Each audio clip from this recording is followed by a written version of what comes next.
Great, so it's 8:01, so we're starting just a little bit late. But I'd like to go ahead and call the Whatcom PUD October 26th meeting to order. We'll start with the Pledge of Allegiance. I believe Commissioner Grant is up for this time, or either that or Murphy. That's fine, I can do it. Great. I pledge allegiance to the flag of the United States of America and to the republic for which it stands, one nation, under God, indivisible, with liberty and justice for all. Thank you, Mike. Thank you, Christine. So the first item is the approval of the agenda. Are there comments or corrections to the agenda as presented?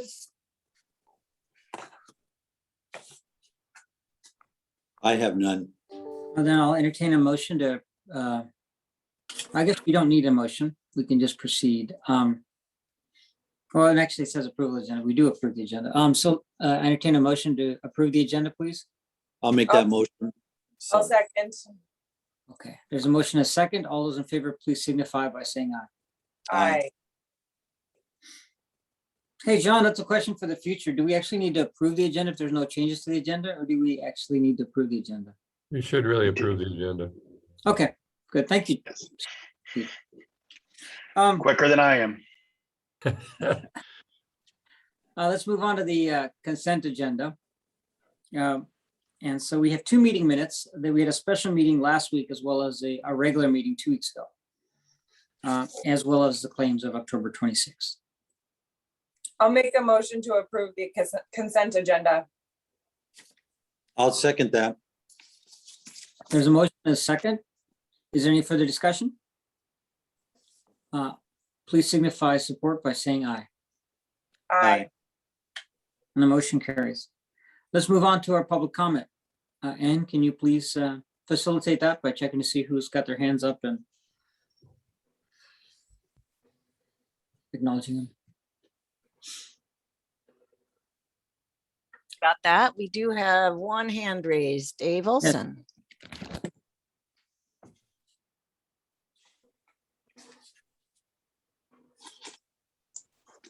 Good morning, commissioners. Morning. I have a comment I wanted to provide during the public comment period, and I'm going to be reading it partly because I have a cold, so I'm clear, and so I don't miss anything, and in the interest of time. I wanted to take this opportunity during the public comment period to share with you a recent success story in the drinking water community, thanks in great part to the PUD Water Systems Technical Support Program that you initiated over 5 years ago, and that you continue to support today as one of your ongoing initiatives. The Country Apartments Water System is a small Group A water system located about 3.3 miles west of Linden. It serves approximately 60 residents living in 36 low-income dwelling units, consisting of small cabins, retrofitted buildings, a house, and several mobile homes and recreational vehicles. For over 10 years, the system's groundwater source has been plagued by nitrate and Dynaseb, which is a pesticide, contamination and water shortages. The system has received numerous drinking water quality violations, a formal notice of correction, and was facing civil penalties of up to $5,000 per violation per day. In 2019, the system was ranked under Ecology's toxic cleanup program as #1, which is the highest relative risk to human health and environment when compared to other assessed sites. Unfortunately, there is no treatment for Dynaseb, and the initial construction of ongoing operation of a nitrate treatment system is cost prohibitive. The only options remaining were to find another source of water, eliminate 21 dwelling units in order to be reclassified as a Group B water system with its less stringent regulations, while continuing to use the contaminated water supply for the remaining residents, or shut down the water system altogether, eliminating all of the dwelling units other than the primary house. Decades ago, EPA funded a water main several miles long from Linden West past the frontage of the Country Apartments, which is outside of Linden's traditional service area. And this was to address the EDB contamination in the area, and Ecology issued a water right only for that purpose. The obvious solution was to connect Country to the Linden water supply. Unfortunately, the water main was not initially under the control of Linden, and the water rights could only be used for EDB contamination, and the complexities of state and local policy, regulation, and community issues seem to thwart every good faith effort. Over the past 5 years, the PUD has been working with Country, Department of Health, Ecology, and Linden under the PUD's Water System Technical Support Program to encourage and facilitate a solution. I'm pleased to report that Linden now owns and operates the EDB water main, which is outside of their water service area. Ecology issued a water right in 2021 that allows Country to receive water from Linden. And on October 22nd, 2021, just last week, Country connected to Linden's water supply and discontinued use of its contaminated source. This is a good example of how the PUD recognized a need in the community and was willing to lean in on behalf of the community with the PUD's expertise without taking on the responsibility of delivering water or operating the water system. The PUD, this was possible because the PUD is already engaged in challenges of water supply and has established trusted relationships with local and state agencies and developed credibility in the community. It is important to recognize the outstanding effort of Buck Smith at Ecology and support of senior ecology management. But Ecology would not have been willing to think outside the box and move forward with a unique solution without confidence in the PUD's willingness and ability to work alongside the community. Had the PUD not leaned in to facilitate with technical assistance and expertise, I firmly believe that the result would have been the loss of at least 21 low-income housing units, and the remaining residents would still be using contaminated water. Over the past 10 years, under the PUD's Water System Technical Support Program, you have provided assistance to many Group A and Group B water systems, resulting in millions of dollars in grants and loans and the consolidation of 4 water systems, 3 of which addressed groundwater nitrate contamination problems. On behalf of Country Apartments, which they asked me to send to you, and the local drinking water community, I would like to thank the PUD for its ongoing support. Thank you very much.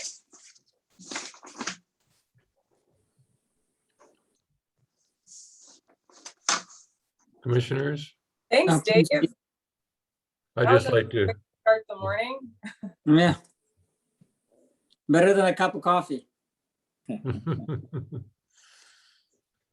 would just like to thank Dave, and I was taking some notes when he was talking, and I think there's 6 words that I would call out. I used the word confidence, used the words outside the box, and he used the 2 words leaned in. And 99% of what Dave just talked about in terms of what PUD was able to help Department of Ecology accomplish really is a result of Dave's work for us over the years. So just a big shout out to Dave and all the work that he's done for us. Thanks, Dave. Yeah, we all recognize that Dave is not just any old contractor. No, he's not. He's a part of the family. Yeah. Appreciate you, Dave. Thank you.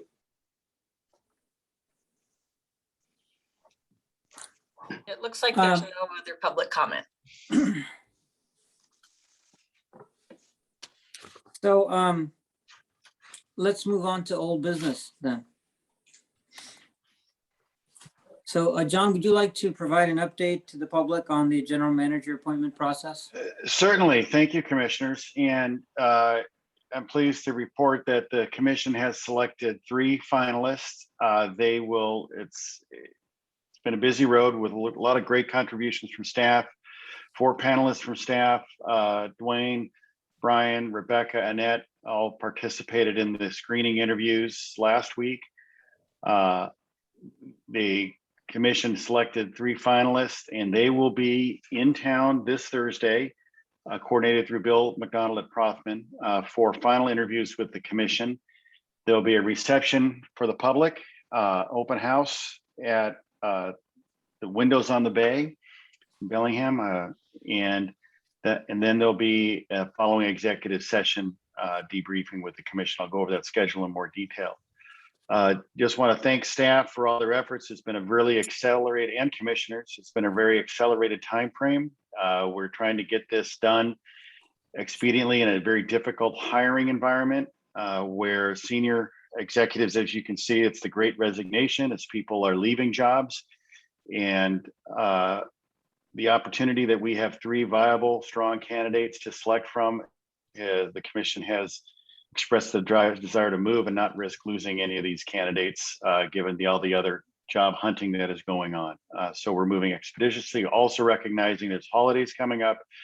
And one of the lead people from Prothman was taking a week plus vacation in early November, which would further put a delay out if we waited longer. So the schedule now is there will be candidates will be arriving roughly about 8 o'clock. The first one will arrive on Thursday, and we'll take a tour of PUD facilities for about an hour.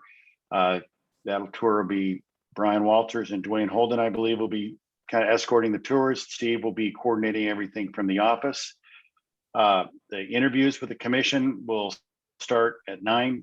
So person will do a tour at 8, come back for an interview at 9, and then someone will be going on a tour at 9 and then come back for an interview at 10. And we'll work through that schedule until about noon. We'll have about an hour break for lunch. And those tours and interviews will all start from the PUD's offices at Trigg Road. And we'll open a meeting at 9 o'clock. We'll get the agenda corrected and go immediately into executive session at the PUD office. So we have to open it in public, but we'll immediately go to executive session for these interviews for evaluation of candidates. We'll take the break at noon, and then there'll be a reception, public open reception. All 3 candidates will be there at 1:30. And that'll last until 3 roughly, and then that'll break. And then the commission, if you want, we've scheduled an executive session at my office in Bellingham, so that if you want to debrief after the interviews and have a discussions and decide, you aren't expected to take action at that time. We're not scheduling that, but you'll have a discussion and kind of give direction on what your next course of action would be. And we may have another meeting, special meeting the following week to have a final action if we get to that point. I have circulated to you a PDF invite. It was staff corrections on my typos. I apologize. And Christine caught some too. I apologize.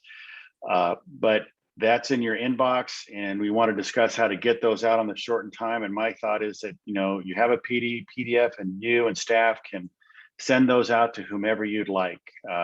Stakeholders, customers. I don't think there's any restriction on who you would invite. It's an open meeting. It's technically going to be a meeting of the commission, just because under the Open Meetings Act, if you're evaluating a matter, that's considered action. It's not final action, but it's considered action to do evaluations. And with 3 commissioners in one location, it's arguable that that's an evaluation of candidates, because you're watching them in public and how they interact. So I'm being conservative in that realm. So we're going to give that notice as a public meeting, a special meeting, but you won't be taking action.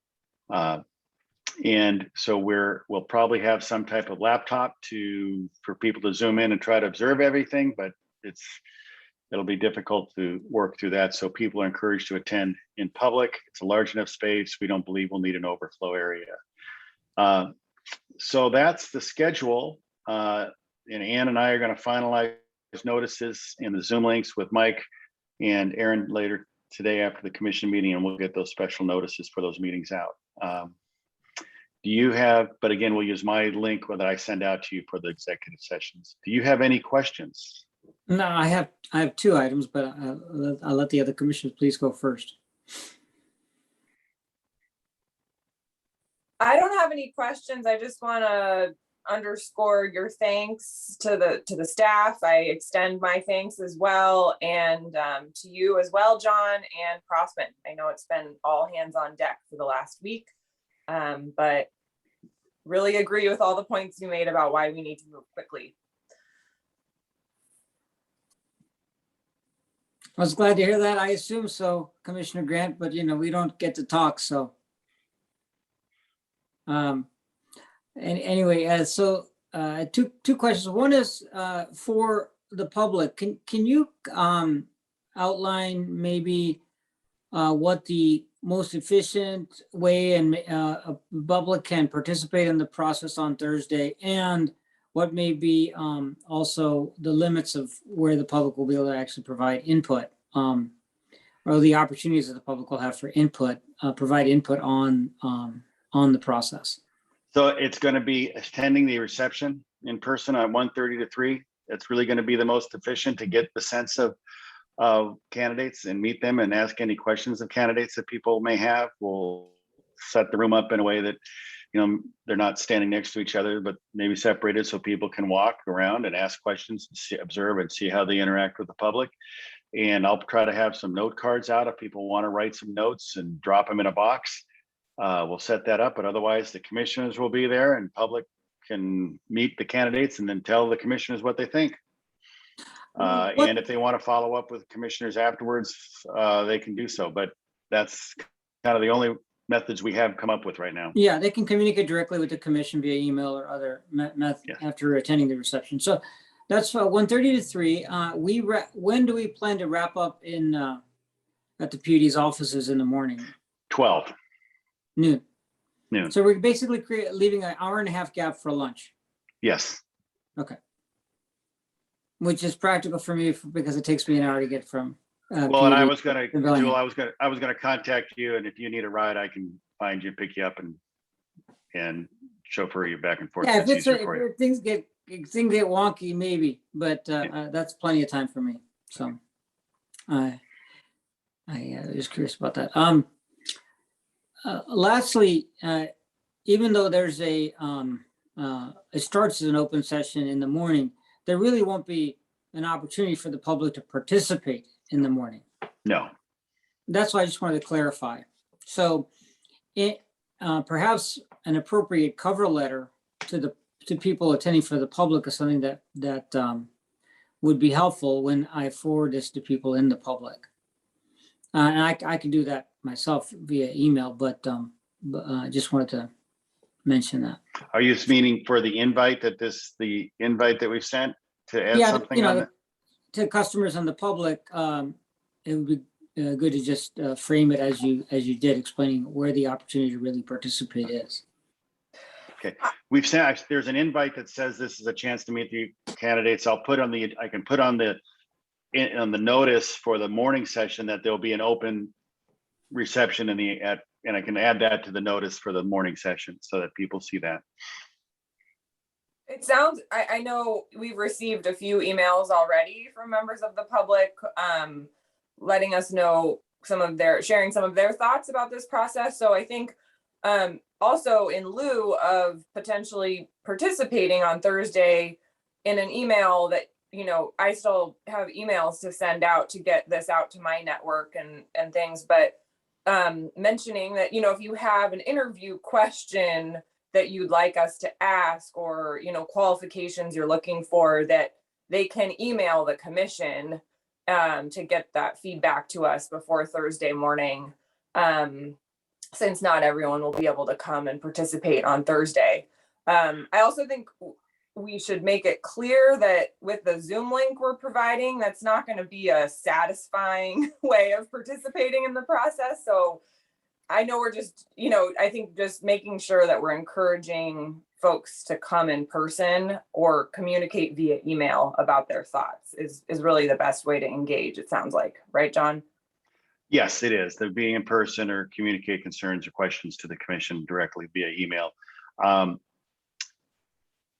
Am I hearing that you'd like me to add some language, your emails to the invite, or for follow-up questions? That's not what I was suggesting. Okay. We're just picking up, yeah. Or, Okay. We're going to send emails out with your kind of Invite attached to them. So, Okay. and I wanted to also say, I think the comment cards are really important. So let's definitely make sure we get those so that folks feel like they have a way to give us their feedback after they meet the candidates. Whether, I don't know if maybe, I think Prothman had mentioned making those, but Um, I'm going to coordinate with Bill, and my plan was, in the absence of someone having comment cards, if Bill doesn't have them, I'll have some 5x7 index cards for people to write notes. okay, great. And I guess, for the benefit of Steve or staff, if you feel that there's customers or contacts or stakeholders that are worth sending the invite to, then you're encouraged to do so as well.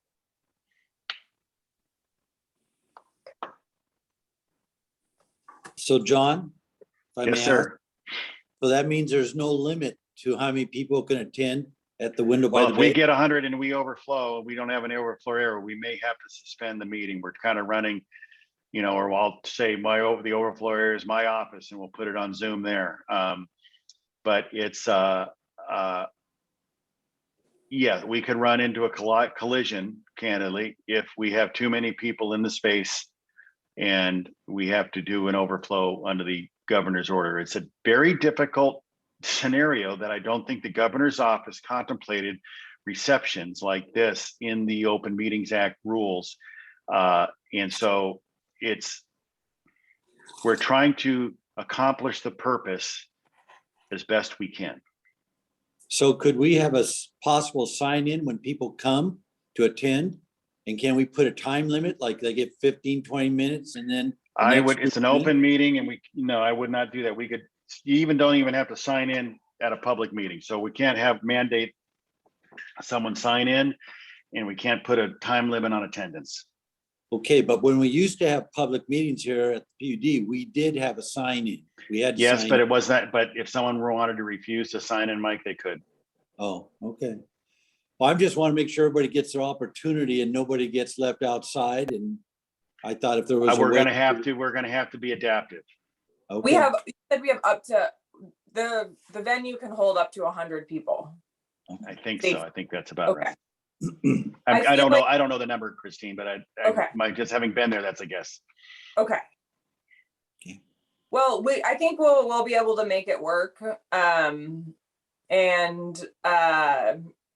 We are good at adapting if we need to, as we learned last week. Great. Any further questions regarding the general manager appointment process? I just want to make sure that our customers all get invited, and I don't have all that contact information. So just wanted to make sure. I'll follow up with Steve on that. Great. Okay. Perfect. No other questions or comments for me. Okay, well, let's move on to the next item on our agenda, the broadband program update. I believe Chris Walker has a 46-slide presentation he's prepared for us this morning. Yeah, thanks, commissioners. We have a few PowerPoint slides, not 46. I'm going to share them. Hopefully we're successful there. I just question. Hi, Chris. Are we doing this now at the broadband program update or later under new business? You see that on the agenda at all? Oh, I see that. I apologize. But we got Chris now. Do we want to move this up? I think, commissioners, I think we should take this opportunity to let Chris do his update at this point. We have left broadband update on the calendar as old business for several months here. And today we had asked Chris to provide an update and some additional information from him. So that's why we placed it on the agenda later, but my suggestion is that you simply allow Chris to make his presentation at this point. Yeah, yeah, and sorry about that. The reason I suggested this now is because I saw that Chris was on and also respecting his time and Yes. No, I'm all for it. I just wanted to make sure we acknowledge that on the agenda. right. I'm glad you did. We're Yeah. all good. Let's go for it. Sorry to interrupt, Chris. No problem. Well, good morning, commissioners, and good morning, attendees. For those of you that are not familiar with myself, I'm Chris Walker. I am from Northwest Open Access Network. Short name is NOAANET. We are a wholesale nonprofit telecommunications company founded 20 years ago by a various number of public utility districts in the state of Washington. We've been operating as a wholesale telecom entity in an effort to essentially overcome the telecommunications and broadband digital divide in our state. And I've been asked to represent the PUD's interests in their evaluation of the dynamic broadband environment in your county. And in doing so, I participate in a number of different activities. And so, of course, this PowerPoint presentation, and luckily it's only 3 slides long, will hopefully go over the activities that we've been doing and where we look forward to taking this effort over the next 6 to 9, 12 months. The one thing that I have been participating in, and it's only been now for roughly 8 weeks, I would say, is the Broadband Steering Committee that was established between the Port of Bellingham and the Public Utility District, with participation from the Mount Baker Foundation. This is a group of representatives that meet every 2 weeks, and they speak to an agenda on various broadband topics, specifically the activities that are actively being pursued in our area at the time in which the meeting has been done. And what I thought would be interesting for this presentation is to talk about what I've observed as accomplishments just in this short amount of time that I've been participating and watching the dynamic group operate. And one thing I think is incredibly important is that Whatcom County now has 3 grant applications actively being pursued to develop fiber optic broadband infrastructure in the county. And as you can see from the screen, accomplishment number 1, that each of those programs is leveraging financial grant monies from various organizations in the state in order to build fiber to the home services.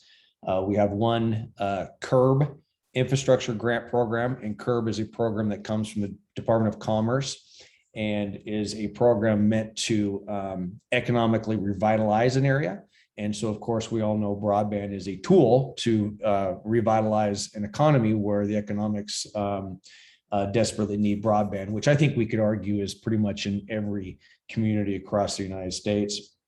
Another program is a small network build over east of Blaine, and that is a Public Works Board grant program, also from the Department of Commerce.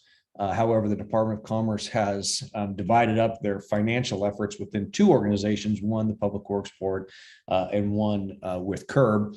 Each of them are similar in nature, but have different match requirements and contribution requirements associated with each. Regardless, fundamentally, both programs allow for a financial investment coming from the state that makes these programs quite successful. And then lastly is the North Ferndale program, which was just applied for, and that's a Washington State broadband grant. This is a small middle mile build from some of the previous Port of Bellingham's builds into an area just north of Ferndale to support roughly access to 900 plus homes of community-fed fiber optic services. So quite exciting to be able to see that much accomplishment in just a short amount of time that I've been able to participate and witness in. And there's actually more. Of course, as a network operator or a network developer, as we've seen from the Port of Bellingham, it's important to have champion internet service providers that can participate in those networks. And so I've witnessed the group create agreements that allow for internet service providers to utilize this infrastructure and provide broadband services to the community. We've also seen a conceptualized 5-year strategic plan that was originally outlined in a previous comprehensive feasibility study back in 2018. And we've started to see this this set of efforts or this set of projects being conceptualized into a strategic plan, and I'm witnessing the group formalize that in a manner in which can be produced and understood and deployed on. And then lastly, with your public utility district, we are actively pursuing a CURB feasibility study for the county in an effort to better understand the broadband environment for the purposes of hopefully solving this digital divide problem within your county. And that number 4 accomplishment is what the rest of my presentation will be predominantly about. Before I go any further, though, has anybody have any questions regarding the short list of accomplishments that I've shared? Great. So what is a broadband feasibility study? And broadband feasibility studies take many forms, but essentially— Chris, if I may interrupt you. Mhm. So you're using the term V2 to basically say it's a next step after the port's previous study, right? I just want to make sure. Yeah. Okay. Yep. And I was about to introduce that, and thanks for the segue. But first, let me define a broadband feasibility study. Both the Public Works Board that I previously mentioned and CURB have both created small financial packages that allow public agencies to ascertain the problem with broadband in their community and potential ways to solve it. And that's a very high level look at what a broadband feasibility study is. And it's important to know that any public agency looking to utilize these funds to evaluate their community has the flexibility to determine how to go about solving broadband in their community in the best interests of themselves and of their community. And so every broadband feasibility study that's been produced over the last 2 years have varied in nature. But nonetheless, it's an opportunity for a community, whether it's a municipality or a county, to understand the problem and potentially find proactive solutions. And we don't even know what those solutions would look like. We just know we want to solve the problem. And as just mentioned, this is V2. And the reason we're calling this V2 is because in 2018, the Port of Bellingham performed a broadband feasibility study for the county as well. And what the goals and objectives of that program were to, not too dissimilar from this program, were to understand the problem and find potential ways to resolve it. With that said, the world is significantly different in 2021 than it was in 2018. In 2018, broadband was considered a speeds and feed service by a ratio of 10 to 1, meaning that you have broadband if you are 10 megabits or better coming down to your home, or you are 1 megabits or better leaving your home in the transfer of speeds. And that is how broadband was defined. So if you were below that 10-1 number, you were considered underserved or unserved. And if you were above that, you would be considered served. Well, fast forward to today, and that number is 25.3. So 25 megabits down, 3 megabits up. In fact, the Washington State Broadband Office has declared that by 2028, our goals and objectives will be 150 down and 150 up. And so although we did an analysis back in 2018 of broadband speeds, the truth of the matter is those speeds aren't relative anymore. And we're looking at a whole new world where speeds are expected to be much better. And therefore, the identification of the unserved and underserved areas is significantly going to change from what we saw in 2018. Secondarily, in 2018, we didn't have COVID. And what we've learned from COVID is that the impact of lack of broadband has really affected our communities. It's affected our ability to obtain and find employment. It's affected our ability to maintain employment by working from home or not. And it's affected our children from being able to educate themselves if they can no longer go to a bricks and mortars facility, the school, in order to educate themselves. So in 2018, people thought they needed broadband, and I think it was a pretty common belief system. I would say in 2021, specifically in 2022, that people will say we need broadband, right? And it'll be a shift in responses as we evaluate the community. The point being is that it is time to reestablish what we think the problem is within our community and try to understand how to improve upon it. Hopefully, as I was talking, you were reading my 5 objectives on the screen. These are a high-level overview of what it is we want to try and accomplish. I did mention the mapping of the broadband within the community. It's not just about speeds and feeds, meaning the 25.3 that I previously talked about. It's also going to be about affordability, right? Can the community members afford the broadband that is available to them? It's also going to talk about how reliable it is. It may be great that you have broadband, but when you sit down at 4 o'clock in the afternoon to educate your students and it's not working, well, that becomes a challenge. And then, of course, we want to better understand digital literacy. We may have broadband, but there are many areas within our state where people simply don't know how to use it to the best interests of themselves and the community around them. And we want to understand that dynamic. The other item or objective I'd like to point out is number 3. It is important to understand how public agencies can help to produce a solution that solves this problem. So we go to identify what the problem is, the areas in which the problems exist, and then we look to see how the public can benefit that solution, what that potential solution looks like. We do rely on the private sector in many areas to solve the problem. In fact, in a perfect world, maybe the private sector solves the problem in all worlds. However, broadband in rural areas is incredibly expensive. And in doing so, there may be other avenues or other champions that could potentially come in and solve that problem beyond the private sector. If that's the PUD, we're gonna look to understand that in a more decisive manner in an effort to see if we as a PUD want to participate, both within our legal authorities and other authorities from a business operating model that we elect to make the most sense for the PUD and the community. The reason I say that, and I'm probably speaking in circles, is that a public utility district has authorities in the year 2021 that they did not have last year, and that's specifically around retail. Historically, PUDs could not provide broadband directly to the end user. That has since changed, and now they can. Just because you can doesn't mean you should, but we're going to do our appropriate investigation, determine if that is should, and put that within our comprehensive plan. So as you can see, our objectives are quite lofty, but I'm very confident, and I know that the PUD staff is very confident that we can achieve those. And then lastly, slide 46. Chris, before you move on, can we talk about this slide? For sure.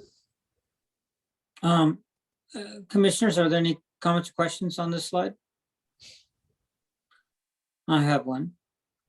Chris, who do you see as the owner of this study? Who's the lead? Obviously, we need inputs from all the local governments and hopefully co-funding from all the local governments. But who do you see as the lead for this? Well, the public utility district is the grant applicant, and therefore by default would be, upon award, would be the lead.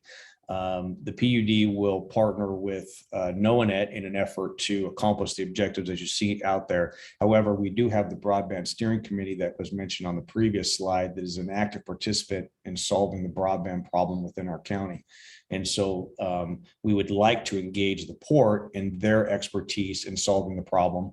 We want to establish their strategic plan and how this strategic plan could potentially supplement that. And then we want to look to the Mount Baker Foundation in addition to help support the champion effort around gaining support from your constituents towards broadband.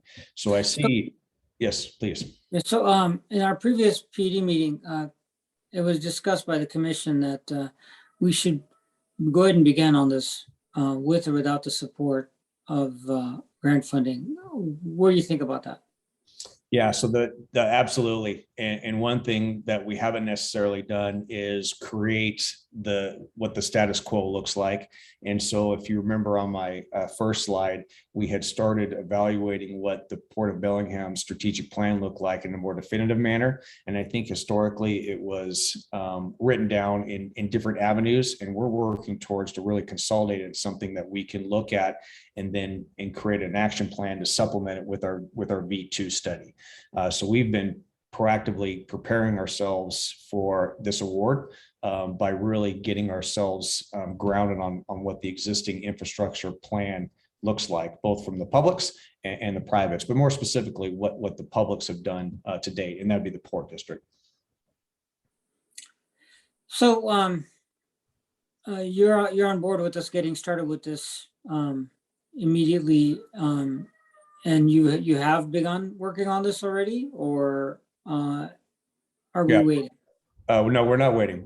We've already performed probably 3 to 4 different strategic planning sessions, and we'll continue to do so over the next upcoming weeks. We do intend to have a strategic kickoff call with staff and really tighten down the PowerPoint presentation here into more of a project plan. But these are the steps that we're going to take. Inevitably, the first effort will be around understanding the dynamic unserved and underserved characteristics of your county. So we're going to start preparing ourselves to work through that process. And it's a assimilation of data and the creation of new data to map out broadband in your county. The inevitable product will be a tool that can be looked at online to understand how poorly you are served, if you are poorly served. You talked about the 5-year look ahead Washington State criteria of 150 megabits symmetric. Being that the planning work that we're doing today could result in implementation work in a couple of years, and maybe a lot of the planning work may not result in implementation to 5 years out. Is the work for analysis of gaps going to be based on today's targets and today's performance, or tomorrow's targets and and current performance? And the reason I'm bringing this up is, in any planning exercise, it's a mistake to look at today's status and to get today's targets as a result of planning what we're going to do 5 years down the road. We have to project what we expect 5 years down the road needs are. Otherwise, we're constantly behind. So I'm wondering about that. And when you're doing, when you're going to be doing the analysis of gaps, are you looking at today's targets or tomorrow's targets? Well, there's one thing that we know definitively, and that is technology grows over time. Electronics that used to do 10 megabits per second can now do 100 megabits per second, and then can do gigabit, and then can do 10 gigabit, and so on and so forth. As technology grows and develops, interestingly enough, the broadband consumption and demand grows along that same hockey stick, if you will. And so although we know our broadband goals today are 25.3, and that they were just a few years ago 10.1, the 150 by 2028 probably becomes a gig and a gig by 2035. In fact, the 2028 goals for businesses is in fact a gig. It's not 150. So what we look to when we create shovel-ready projects is we look to future-proofing our designs in order to keep up with both technology and keep up with demand, because we know they're both going to grow and increase. And what I've seen just in some studies that we performed just year before last is by the time we were done with them, the technology providers were able to go 10 gig to the home, right? That was something that occurred during the middle of our study. And so it wouldn't surprise me if technology does the same thing right in the middle of this. So I think the answer to your question is absolutely. You need to create cost-effective, affordable designs that enable you to be future-proof, that are executable. And that's really the goal in my mind. Thank you. Mm-hmm.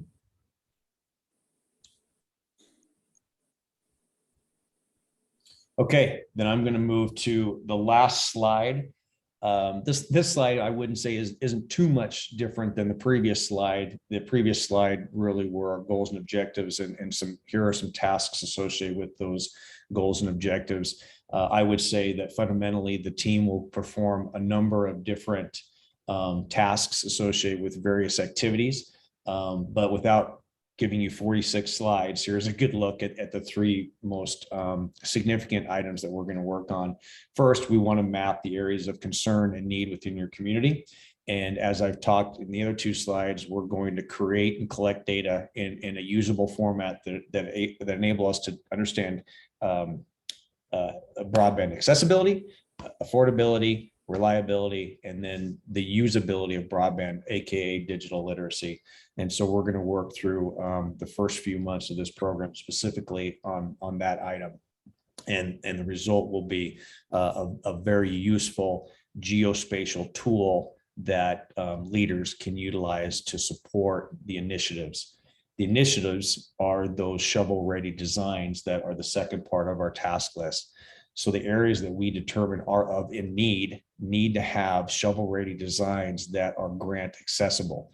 And so we know definitively that in order to make broadband achievable in rural areas, that we want to leverage grant programs that can support the infrastructure build out. So to do so, you have to be grant ready. To be grant ready, you have to create shovel-ready designs in areas of need. So we will create those designs in an effort to have a strategic plan over the next number of years that would leverage the shovel-ready designs against the grant opportunities that could potentially support those and categorize them accordingly. And the way we categorize and prioritize shovel-ready designs is going to be based on a number of characteristics. One is need, and the second is achievability of a shovel-ready design towards a grant. And every grant has different components to it. Some have varied matches of grant matches. Some have allowance caps, like for example, a $3 million grant versus a $25 million grant versus a $10 million grant.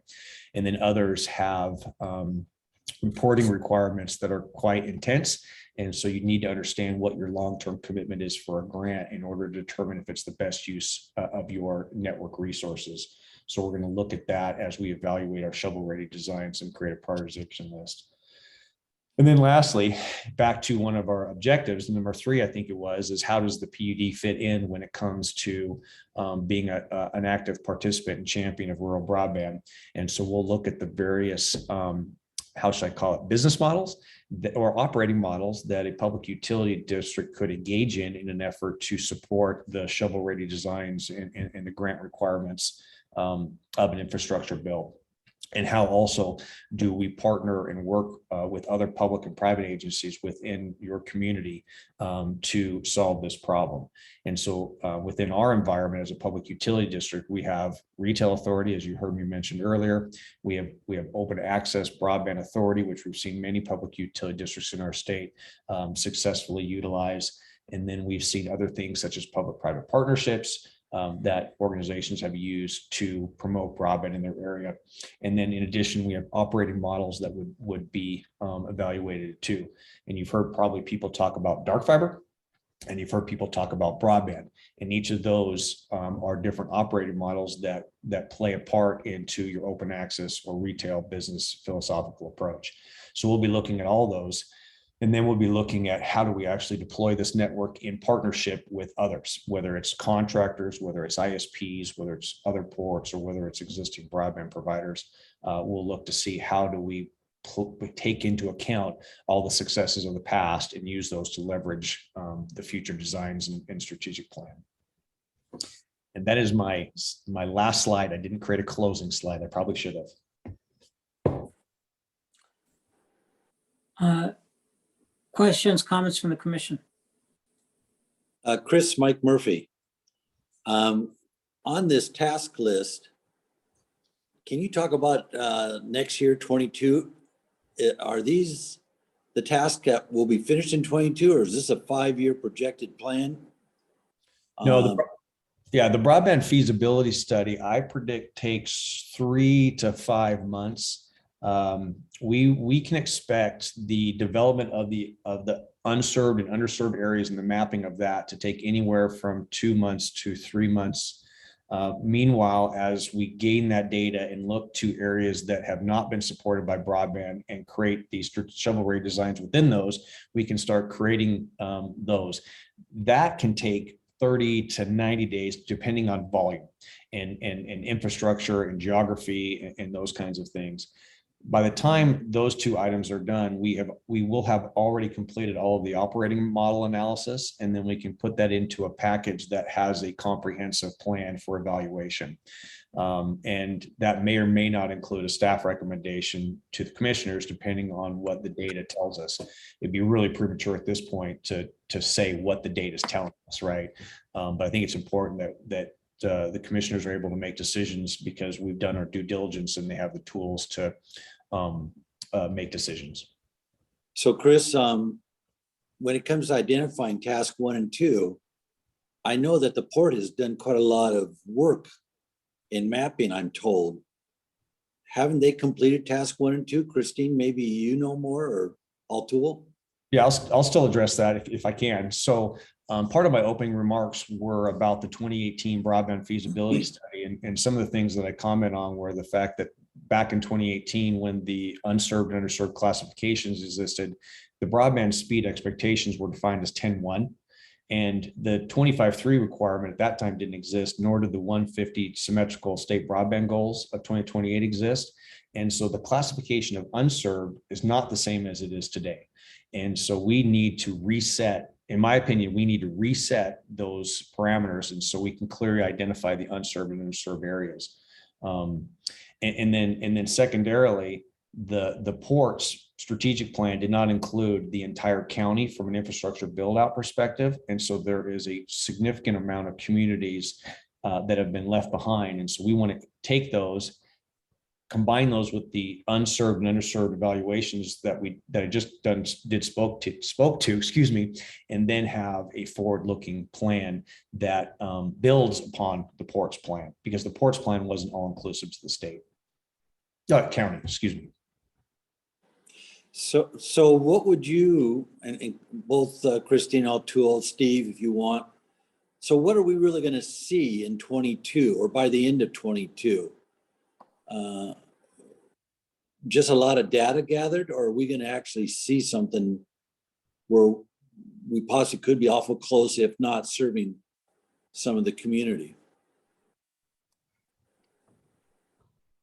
My understanding, commissioners, is that if we look back at the brief presentation that Chris provided a few weeks ago in terms of the Lewis County, I believe it was, model, is that we'll have a map of Whatcom County. We'll see areas that are underserved or unserved or both, and a list of areas within the county that we can start picking off and establishing those shovel-ready projects. Now, I think the second part is that we'll start to see an outline of possible PUD, port, or a combination thereof of who can be or who should be the ISP in the county. And that could be the PUD, it could be the port, it could be neither. But I think that we'll have a fairly solid picture of where we go from there. At the same time, the Port of Bellingham is conducting a number of projects and they're moving ahead. So it's sort of an iterative process here. But by the end of 2022, we certainly will have a much more solid picture of what we should be doing. Is that fair to say, Chris? Absolutely. And although you mentioned the end of 2022, I really think we're looking at beginning of 2021, where we have enough informed information to start looking at a plan for infrastructure build out, if that is the intent of the commissioners. Thank you. I have a few thoughts.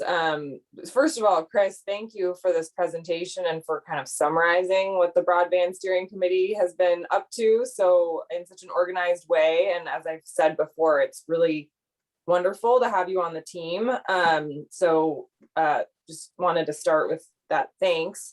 As far as this task list, I think it looks really good.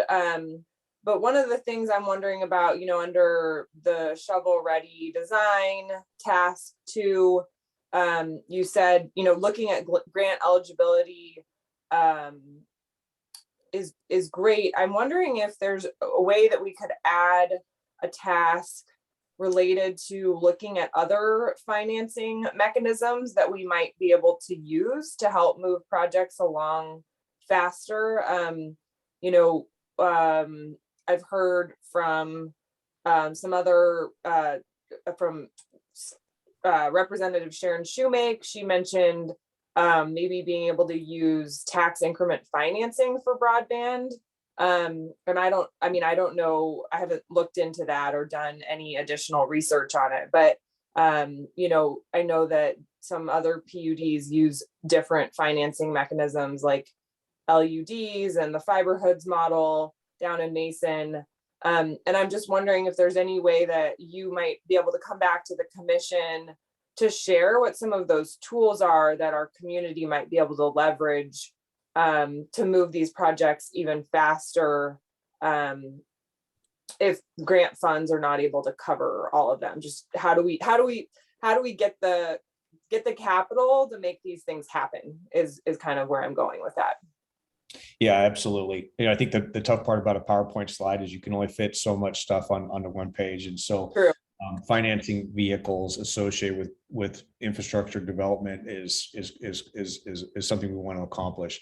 I mean, we know that there are smaller models such as limited utility districts or fiber hood programs that you can leverage. And then there's larger scale programs you can use, such as municipal bonds and taxing authority and so forth.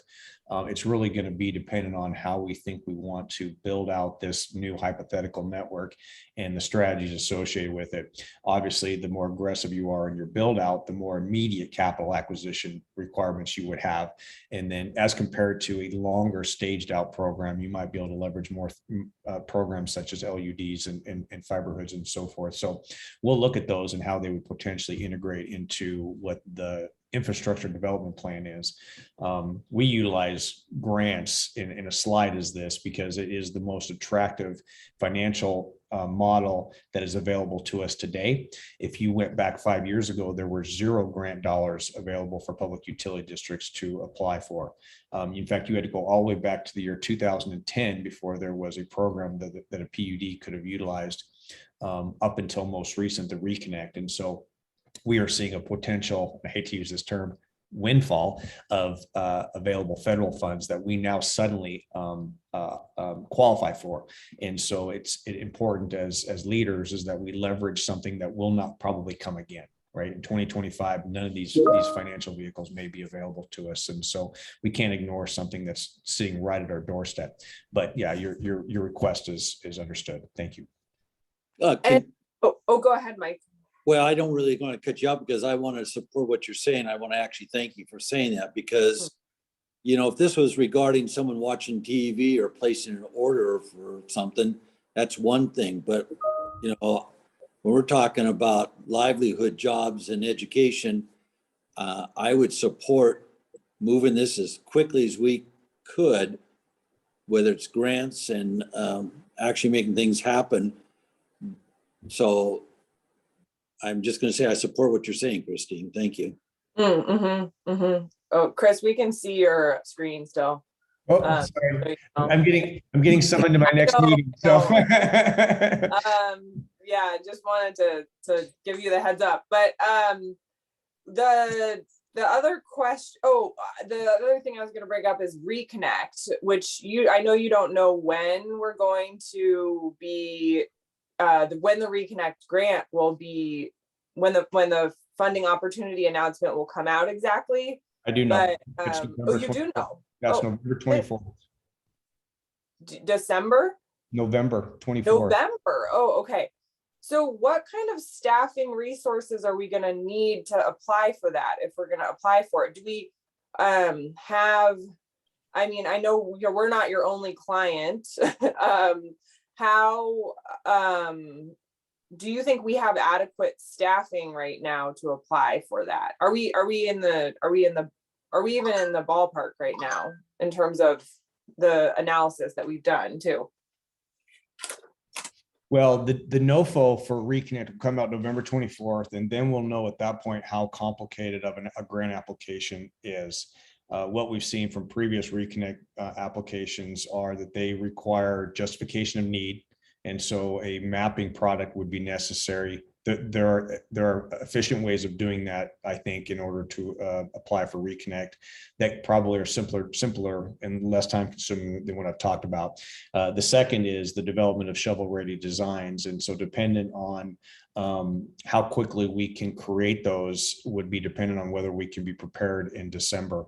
The biggest challenge with creating shovel-ready designs in your county is that we need access to available GIS information from the utility owners. And Puget Sound Energy, unfortunately, does not allow the distribution of their information to public agencies because of disclosure laws. And so that makes shovel-ready development very challenging and time consuming because it requires you to go into the field and execute on it. And so we will be And it probably adds a lot of cost too. It adds a lot of cost. So we'll be a little bit resource challenged when it comes to the accomplishment of that. And then the third and most complicated part of Reconnect will be the financial modeling associated with an application and getting the right accounting resources to help support their requirements, which we don't know. Those are the three biggest, I would say, obstacles as far as grant writing and creating all of the literature associated with that. We have a large tool of staff that are ready and prepared to engage in that. We just have to figure out how to appropriately resource the three things I just mentioned if Reconnect is the right program for you. Okay. When the NOFO comes out, I think we'll know better. Reconnect historically has been a three-stage program. The first program is 100% grant. And the second program, which typically comes 1 to 2 months later, is a 50-50 split. The other 50% being a loan, and then the third, or your own match. And then the third, which usually comes a month later, is a 100% loan. Well, as a public agency, you have probably better loan opportunities than available to you than what Reconnect offers. And so in my mind, we'd be looking for a 100% grant application, and that will be quite competitive, right? What we've seen with the recent programs, Washington State Broadband Office was a 6-to-1 ratio on monies asked for versus monies available. And TIA's broadband grant was also a 6-to-1 ratio. So there's $250 million available and $2.1 billion of applications went in. Maybe that's not even 6-to-1. And then the tribal grant applications was $1 billion, but $6 billion in grants went in. And so the competition is extraordinary amongst all these programs. I suspect Reconnect will be the same. So that may not be our best strategy, right? A very costly application with a short time frame with limited opportunity to win. And I'm not advising you anything because we don't know. I'm just, trying to establish what we know today. The NOFO comes out on the 24th will be more, could potentially be alarming. We'll see. Okay, so there'll be kind of a point where we'll have a go, no go discussion about Reconnect once the NOFA comes out. Correct. Okay. Yeah. All right. Great. But we also have, and I'll just real quickly, we also know Washington State Broadband Office will offer another $135 million in April of next year. So it's not as if the window of funding is closing on us. It's not. We can fully suspect in the next 2 years, we'll see a substantial amount of financial contribution from federal and state local levels. Okay. Great. Well, no other questions or comments for me. Thanks a lot, Chris, for coming to present this morning. You're welcome. Mike, I have two other items, but Mike, do you have something else to ask about? Okay, now I'll proceed. There's two things. First is just informational, Chris. There are three neighborhood projects besides the ones you listed in your first slide. You listed a couple, and I want to just make you aware of them. One is a project that the county executive is investigating in Point Roberts. That you may or may not be aware of. Are you aware of that? I am, yes.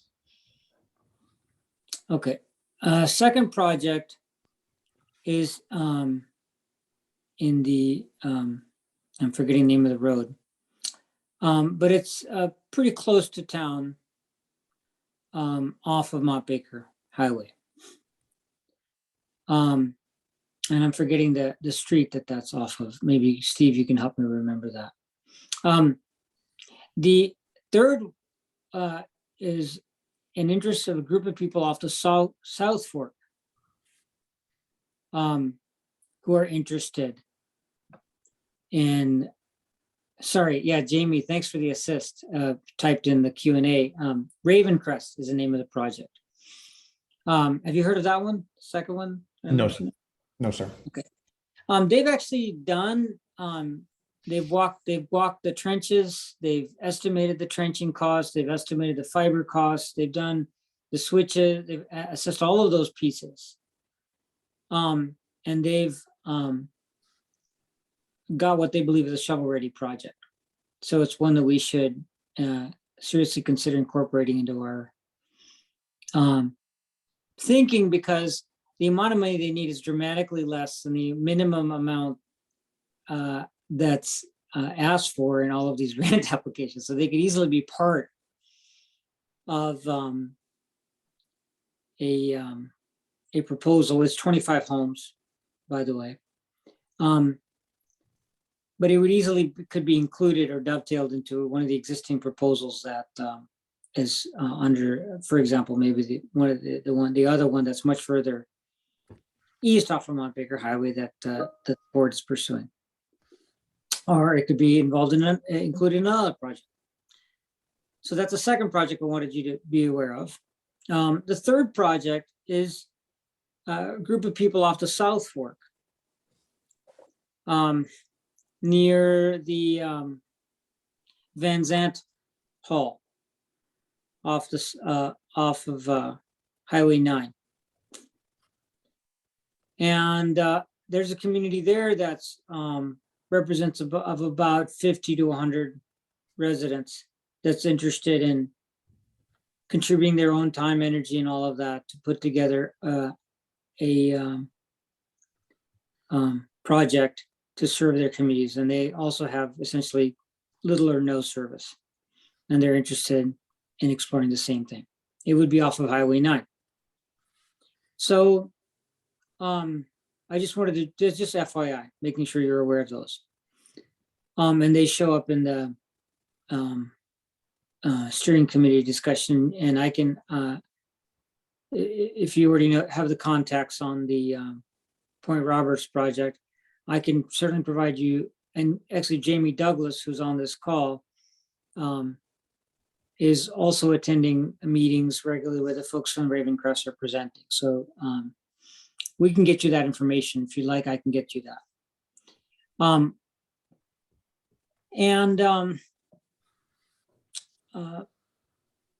Would you like me to send you that information? I guess just double check that. Yes, please do. Please do. I will do so. Okay. So the other thing I wanted to bring up is a bigger issue about understanding the evolution in our broadband plans. When the first feasibility study was done, the board presented, and I certainly was positively impacted by this vision of creating a backbone. But experience as this resulted in a few things from that first study. One is that the regional cost estimates in that first study were much too low. In addition to that, the involvement of the ISPs has dramatically increased, and they've gotten dramatically greater funding themselves from federal sources to implement backbone type of infrastructure, which by definition, when they implement it, they have chosen to not be open access. They have been proprietary. So the question is it still viable to hang on to the original vision of the first study of creating a backbone? Or are we better off just focusing on these, what I call local loops, relying on private sector backbone to serve people, and then maybe revisit at a future time the idea of creating a public sector open access backbone, because that's the way it seems like things are going. And if there's nothing wrong with changing a vision due to changing circumstances, but I think it's important for me to understand that that's really what's happening, and then for us to educate the public about that too. So what are your thoughts about that? About essentially, what do we actually in a concrete manner envision doing to create a public open access backbone? Or is that really not the right goal for our community at this particular time? Well, I think we want to identify what the problem is when it comes to broadband connectivity for residences and businesses.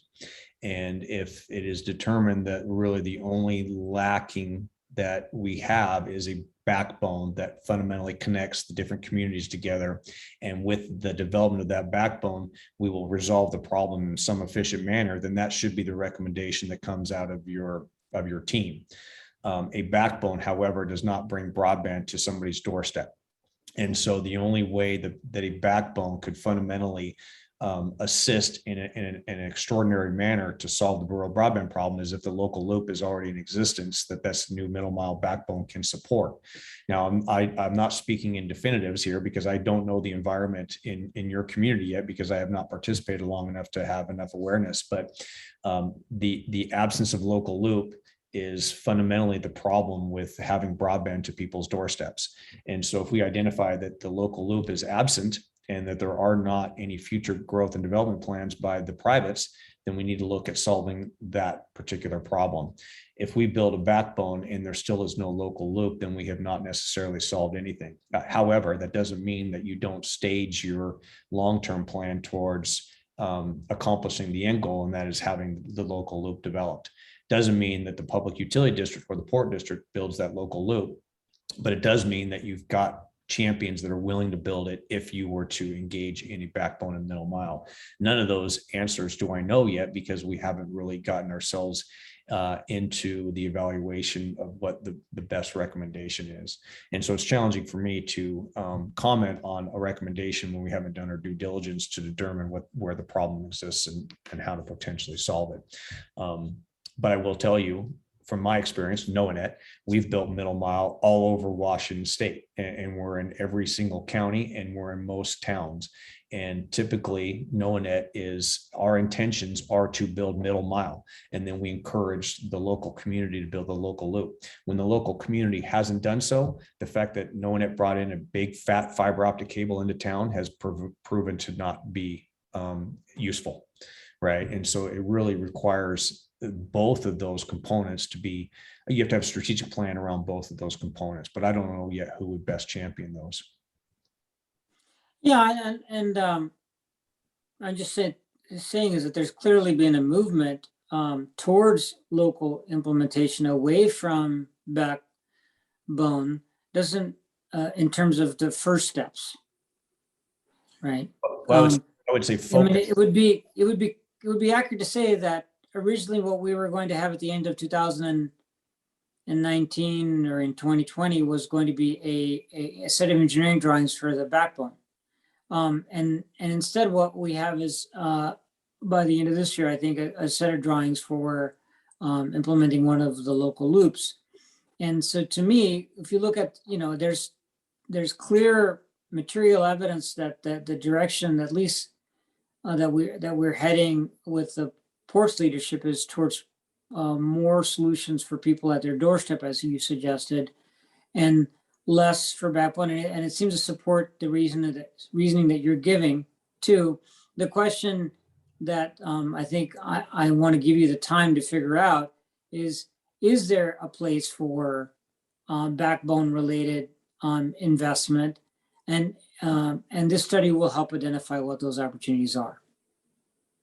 Is that a correct assessment of where you're at? Yeah, I mean, I think when you're looking at network architecture, there is backbone, there's distribution, and there's local feeder networks. And generally speaking, when you're looking at a grant, let's say that they want you to accomplish a service drop into a home, right? The local feeder network, but they're willing and able and agree to funding the middle mile and the backbone in consort with that. Yet from a focus perspective, it's all on, are you driving services right to the home and right to the business? And so that's what people are paying attention to. Okay, so that's a big aha for me, Chris. And the reason it's a big aha for me is my realization that obviously things are being influenced by the amount of federal money, and we are adjusting our tactics to reflect that. And I wanted to also just say, I mean, I think that the port has had to change their tactics both to respond to like state broadband office changes around getting fiber to the home. But it's also been even getting the EDI funds. The county council, I recall, really had this renewed a new shift and focus to how are we getting service to the home. And I think a lot of that was because of this big, the changes we saw during COVID. So that's been the port's big pivot. Yeah, Councilmember Brown and the county with acquiescence from the county executive really campaigned for more of a retail focus for the efforts, and almost a stipulation of EDI funding. So that's been part of the story too, of going from that backbone plan to where we are today. Right.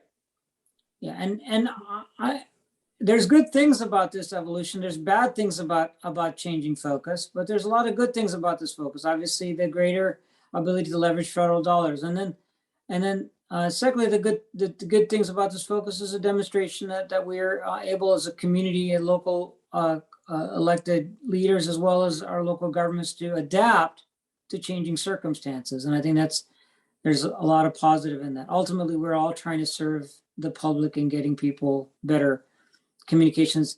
One thing we have to all brace ourselves for is that some communities will have great service in Whatcom County in the next few years, and some will continue to be left behind. Great service improvements in some communities will be left behind, either because of investment in public-private partnerships between ISPs and the federal government, or partnerships between public agencies, local governments, and federal funding. But that's going to be the future we're looking at. But I guess it's better progress for some than progress for none, and that's kind of the way this goes. Well, and that's why I think it's so important that we do try to have a clear plan that the community understands, and that we really think through what our different financing mechanisms and tools are, so that we can figure out what the pace is and how we can, move different levers to speed up the pace, if that's what the will of the community. So I know we've been on this for a while, and Chris, you're a busy guy, but yeah, that I really appreciate the conversation.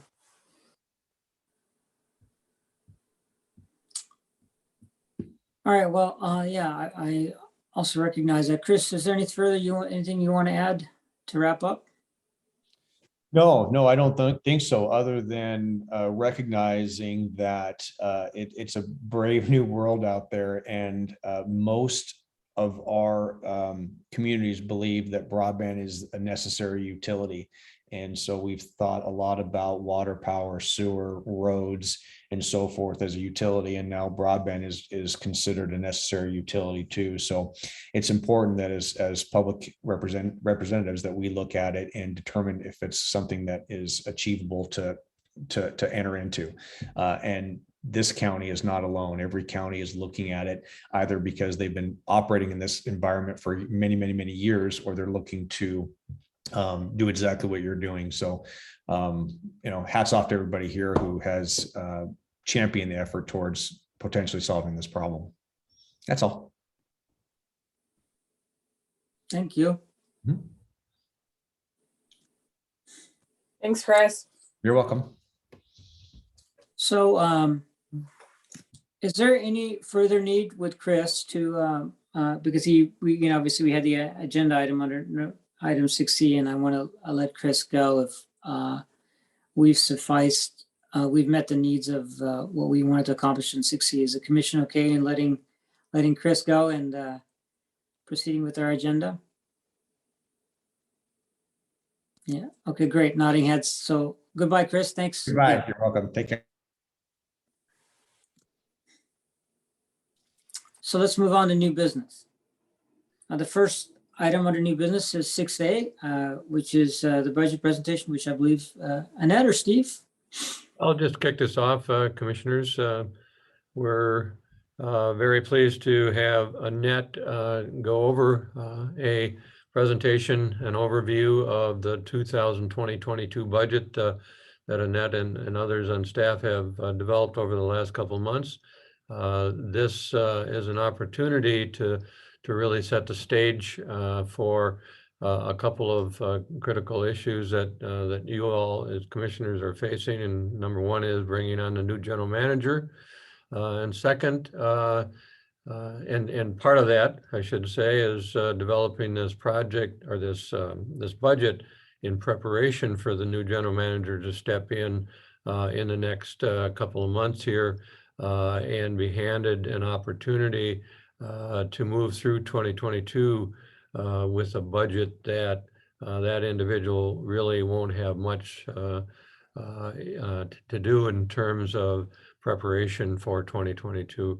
The other is that there are a number of initiatives that you have highlighted and prioritized over the last couple of months, and this budget represents those initiatives. And we'll speak to that a little bit today, not a whole lot. But as Annette goes over the presentation, I think she'll highlight some areas that are very much affected by the staff's attempt to cover and prepare for 2022 with those initiatives being highlighted and prioritized. So with that, I would turn it over to Annette. Good morning, commissioners. Thank you, Annette.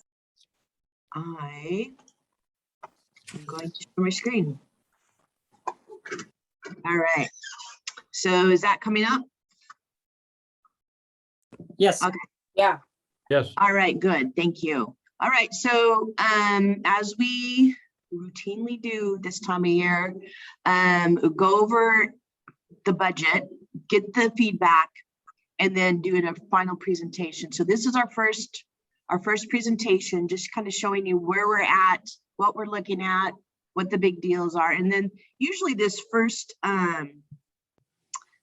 presentation, we just kind of focus on what we call the building blocks. So what makes up the budget and all the different pieces that are going into it. So that's what I'm going to be touching on.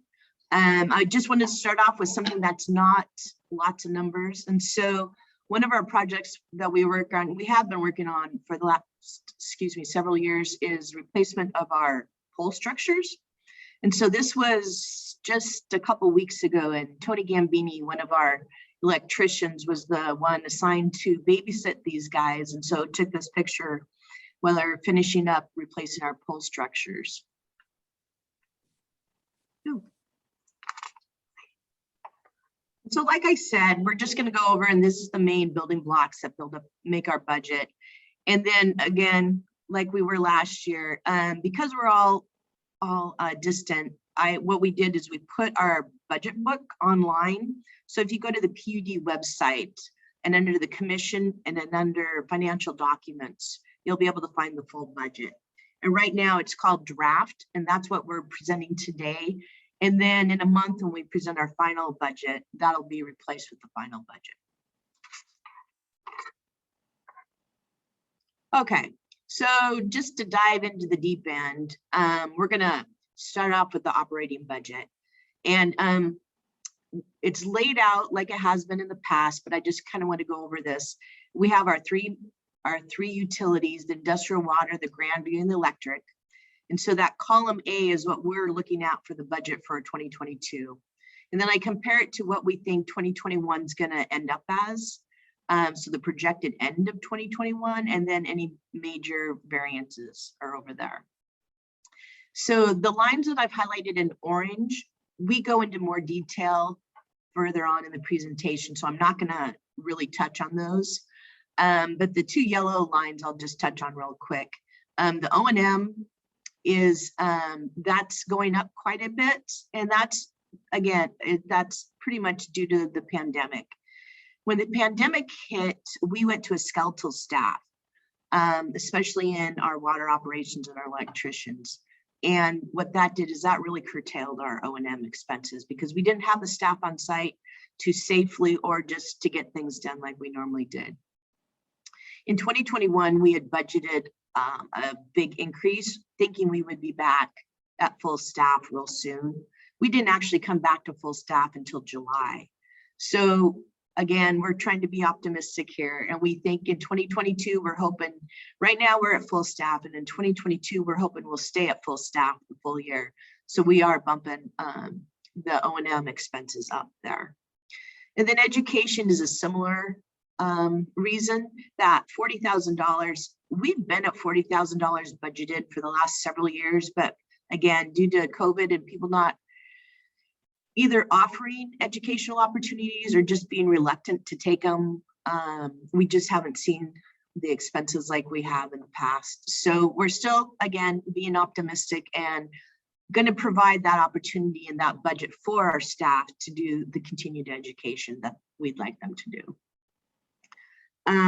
What I've also done down here, if you see, and you'll see it on subsequent slides, is down the lower left is section 2 to 5. What I've tried to do is reference what parts of the budget will go into more detail. So if you have questions, you can check there, or obviously you can, check with Steve or I about any questions. Oh, and then I did want to go over. So in the lower right-hand side, you can see 3.5%, and that is kind of the overall adjustment. But that really is downplayed because of that capital transfer. In 2021, our expenses weren't quite as much, so we have some money in the 2021 cash that I have planned to move over into capital, because right now we're going through some big capital projects. But in 2022, it's not so much. So that big difference is really kind of hidden the actual increase that we have in our expenses. So if we take out that bottom line, the capital transfer line, the overall increase is closer to 15% than 3.5%. And just for those of you, the capital transfer is the piece in our budget that we budget every year that we put towards our capital projects. So I've kind of likened it to putting aside money for vacations. So you might plan a big trip to Europe, but maybe monthly you only put a little bit aside. And that's what we do, is every year we put a piece of our revenue aside into our capital budget. So when we do have these bigger projects, we can kind of leverage some of our savings and then some if we need to with bonds, and kind of help that way. So is there any questions on this one? This one's kind of a heavy slide. It's got a lot of information on it. Mike? Annette? Yes. Yeah, so when you say capital transfers, but yet above you're going, like operation maintenance expenses, which isn't that a lot of capital transfer using that money? No, it's kind of a different animal there. The O&M expense is like ongoing, like having to repaint rails or having to replace something at the plants or something like that, where the capital projects, those are big projects. Like for instance, right now we're rebuilding a substation. So that's a capital project. But going through and obviously I'm not an electrician, but replacing some piece, that's $1,000, going through checking, changing the oil on the transformers or something like that. That would be more of an O&M, maintaining that asset. So when we talk about the big pumps that we've purchased in the past and the amount of money they cost, that's not a O&M, falls under O&M, or does that fall under capital then? Well, per our policies, anything that's over $5,000, that's an asset we capitalize. So we have, if we're purchasing pumps, then it would be a capital asset. But we also have, and further on in this presentation, you'll see we have to maintain those pumps, those motors and pumps, and that's expensive. That's over $100,000 a year usually. But because that's not giving us a new asset, that falls under the extraordinary maintenance bucket. Okay, and then the increases from 21 into 22, some of them being so high. Explain a little bit more to me on the education, because it sounds like with industrial water, is that what you're saying where the extra funds are going to go in 22? It seems to be the bigger of the Grandview and electrical. Or am I reading that? Oh, you're saying where the money's coming from. I'm sorry. No, you were right to begin with. Oh. That's where we're planning on an expense. So Oh. that is a big percentage, but dollar-wise, $30,000 is too big.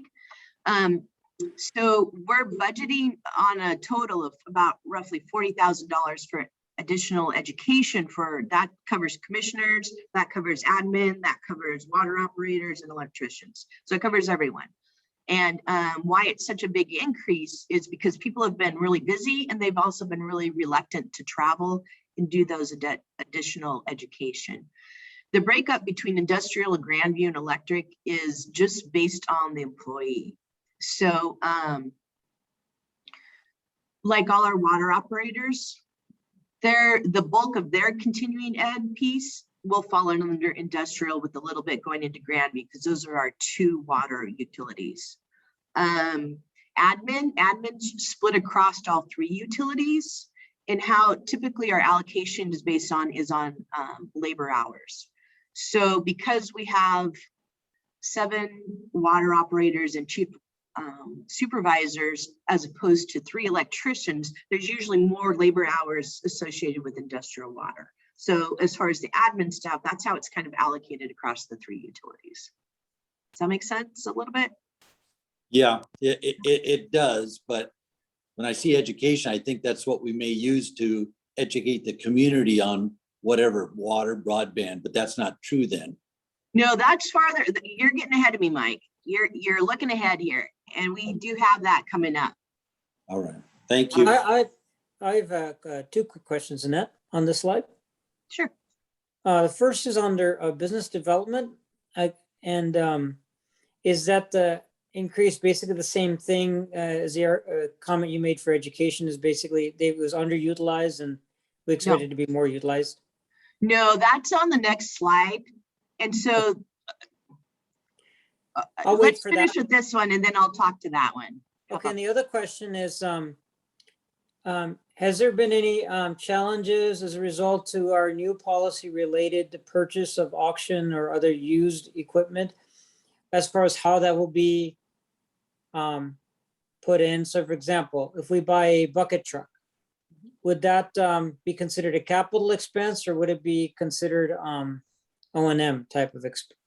Well, from my very limited education, I think the bucket trucks are going to be over $5,000. So that would be more of a capital.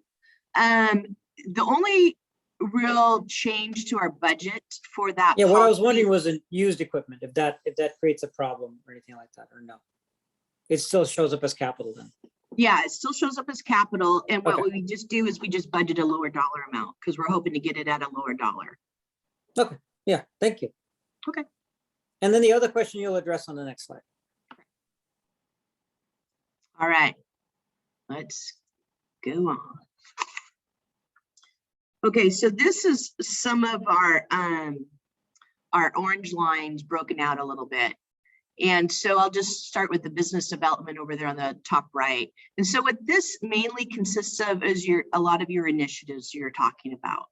So what we do with the business development is those are projects we want to kind of keep track of. So, you know, for instance, adjudication, we know that's going to be a larger expense. We're not exactly sure we've already started paying into that, but we also know that that's going to start growing. So we want to keep track of that and what we're looking at there. Adjudication, a lot of that's lawyers. So instead of hiding it just under legal expense, we're trying to pull that out so we can keep track of that. But then this is a lot of your initiatives that you've come up with during your strategic plan. And so we can highlight them and also keep track of them there.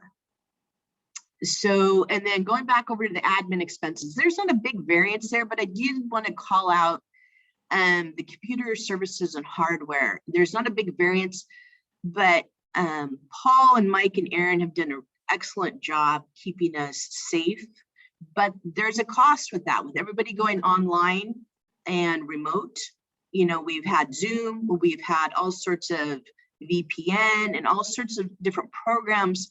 And cybersecurity is a huge issue now, both in our insurance and SAO. We're in the middle of an audit, and that's going to be a big issue. So that is a cost that we're having to address and pay for. But we don't see a huge increase this next year, but that is getting to be a bigger cost. Outside services, I have 3 highlighted there. As I alluded to, the accounting, those are both 21 and 22 are a little high. 21, we're in the middle of an audit right now, and so we'll probably be paying that before the end of the year. And then, excuse me, in 21. And then in 22, I had it budgeted in 21, but we just did not have time. And also, anyway, in 22, I have budgeted in there a study from FCS Group and talking about perhaps switching and changing some of our rate structures and talking about the relationship with the Grandview and the industrial water utilities and how to work with that. So we're probably looking at a study from FCS. Engineering, in 2021, we had a quite a bit budgeted in there and it didn't come through. A lot of that was levee work. The city of Ferndale's working on a levee right outside our plant 1, and we need to have engineers reviewing their studies to make sure it doesn't affect our plant 1.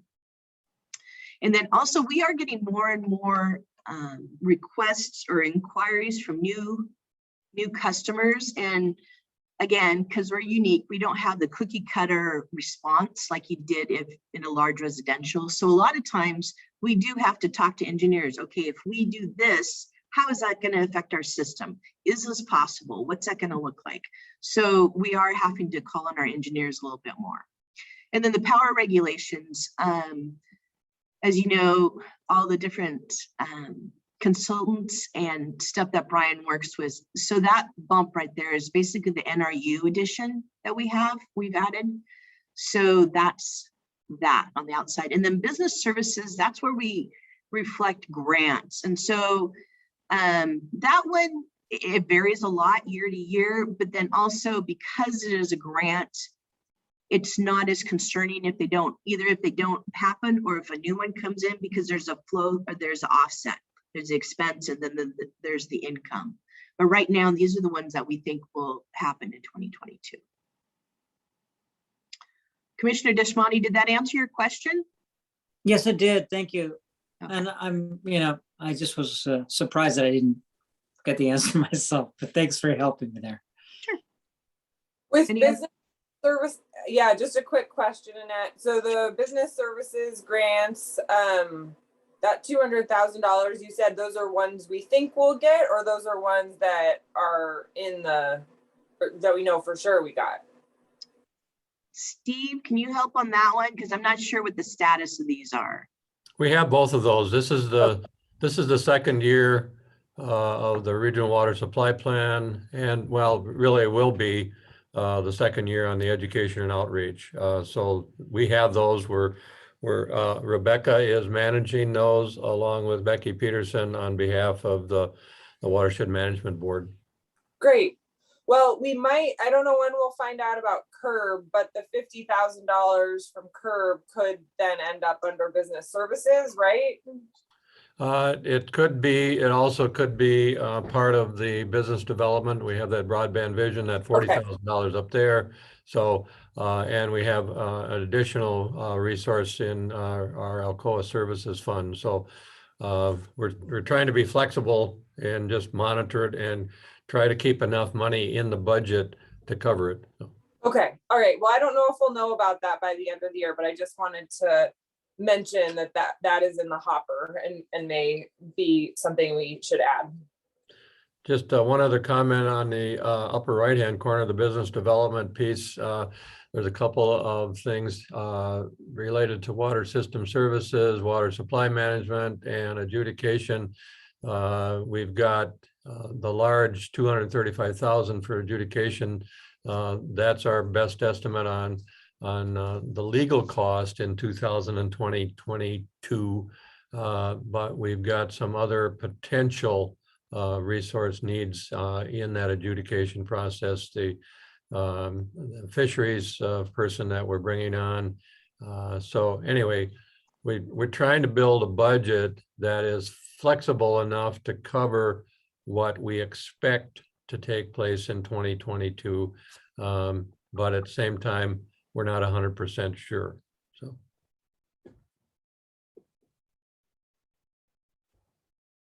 All right, Rebecca, did you have a comment, question?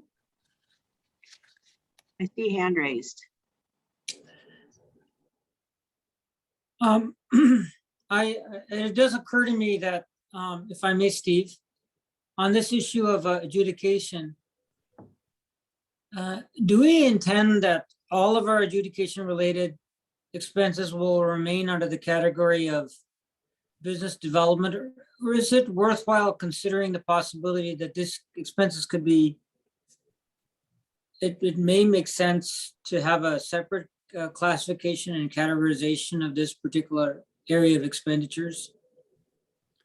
Well, I think my best answer to that is that based upon the process and how we put together our budget and monitor the different tasks and the different expenditures, I think that what we've done is group, the areas that you see in this case, business development, into that broader category. So we will track, if like adjudication, we will track every dollar that we can possibly tie to the specific work that's going to be applied to that process. So I don't know if that answers your question. I think that in 2022, what we're going to see is a much clearer picture of what it's going to look like going forward. So I don't know how else to answer that. Yeah, I just thinking about having, and this is only input and only as it makes sense to you all, staff, but to create a category which is something more along the line of risk management. Because all these other things really do have to do with potential support and growth with existing customers. And adjudication is unique from, it's the one, that game, which one of these doesn't look like the others. And in this list, adjudication doesn't look like the others. And I'm just bringing it up. Well, Commissioner, I think you're hitting on a point that, we talked about for, what, 2.5 years maybe. And that is this idea of creating a special work task force, however that task force is made up of, who fits into that, but applying it to specific areas that of work that the PUD will undertake over the next year, 2 years, 5 years. And we talked about, creating this community services group, and that idea could include, this adjudication or water resource management, energy resources, services that and task and work that the PUD undertakes that is very specifically more policy oriented and less operational. Sure, okay, it could also be policy, yeah, right. Yeah. Yeah. So we certainly can talk about that again, and I think that we should, but right now, what we've done is just created, put these dollar amounts into categories that we can and will define. We can define much more in detail as we move forward. So Thank you. Yeah. We can also rename business development because like you said, it's kind of, maybe it's outgrown that title, that category. But in all intents and purposes, what it is it's projects that are called out of the regular expenses that we want to track. So maybe we can work on that. And then Rebecca, did you have something? Maybe not. Okay. So going on to the next slide, personnel, and we all know that we have this is going to be a big deal this year. So right now we have budgeted 6 positions. They're listed down at the bottom. And what I've also included is the number of months I've budgeted for each position. And so that's increased, obviously that's increased our total labor and benefits quite a bit. So yeah, we know the top 2, the assistant general manager and the general manager, those are replacement, but the other 4 are not. Those are new positions. So that will be affecting our budget. Is there any questions on this? Yeah. Where are we? Do we have an item for recruiting? Well, we have advertising, but we don't have something called, and that's been bumped up. I was absolutely mortified to see how much it costs to advertise in like the Seattle Times and stuff. It's a bit more than the Bellingham Herald. So that's definitely still bumped up for this next year. We don't have a line item outside of that really for recruiting. Okay, so something that we've discussed is the possibility, and you may not have been purview to that, but it's certainly something that we're, I was wondering about, is whether an area where we may want to leverage is outside recruitment firms to fill these positions that we've been having trouble filling. But that's a little bit cart before the horse on my part, so I'll leave that alone. But I just wanted to bring it up since it was on my mind. But I think it's Commissioner Deshmani, I think it's something that we should think about over the next month or so here, Right. and consider making an adjustment. Yeah, it was premature to bring it up here. Sorry about that, Steve, but I just wanted to. That's fine. All right. Any other questions on this slide? All right, we're doing well. Okay, capital budgets. This is a lot of money and we are going to be busy. So I've highlighted 4 that I just wanted to touch on overall. The first one, the IS1, is the office remodel. We are looking at needing a bigger conference room, or bigger commission room. And so that has been added to our capital budgets, and that was not in there previously. And then the 2 big dollar amounts that we're looking at projects are RW38 and RW40. We had a engineering study that was done that basically looked at what big projects we need to be looking at and kind of gave a priority to them. The Plant 1 rebuild, Plant 1 was built in 1965, and the water operators have done a great job keeping it going, but we need to do some major work on it. And in 2014, we finished the remodel of Plant 2, and that helped a lot. That helped with our reliability, with upgrading a lot of features, but now we need to look at Plant 1 to do that. And then another one, which is just starting in 2026 on this timeline, is water transmission line replacements. And they've broken it up into different sections, which is nice. This RW40 right now, when it goes all the way out, will be roughly $13 million. So those 2 projects are going to need further bond financing. So as we really get into the dollars and really get into the timing on that, those are going to be coming up in the next, not 2022, but 2023 is the next bonds that I have. And then the bottom one, E27, that's going to be the big one for next year. And that one's going to be a lot of work, and it's also going to be a lot of pressure on our staff because we do not have we don't have any give in the timeline on that. We have to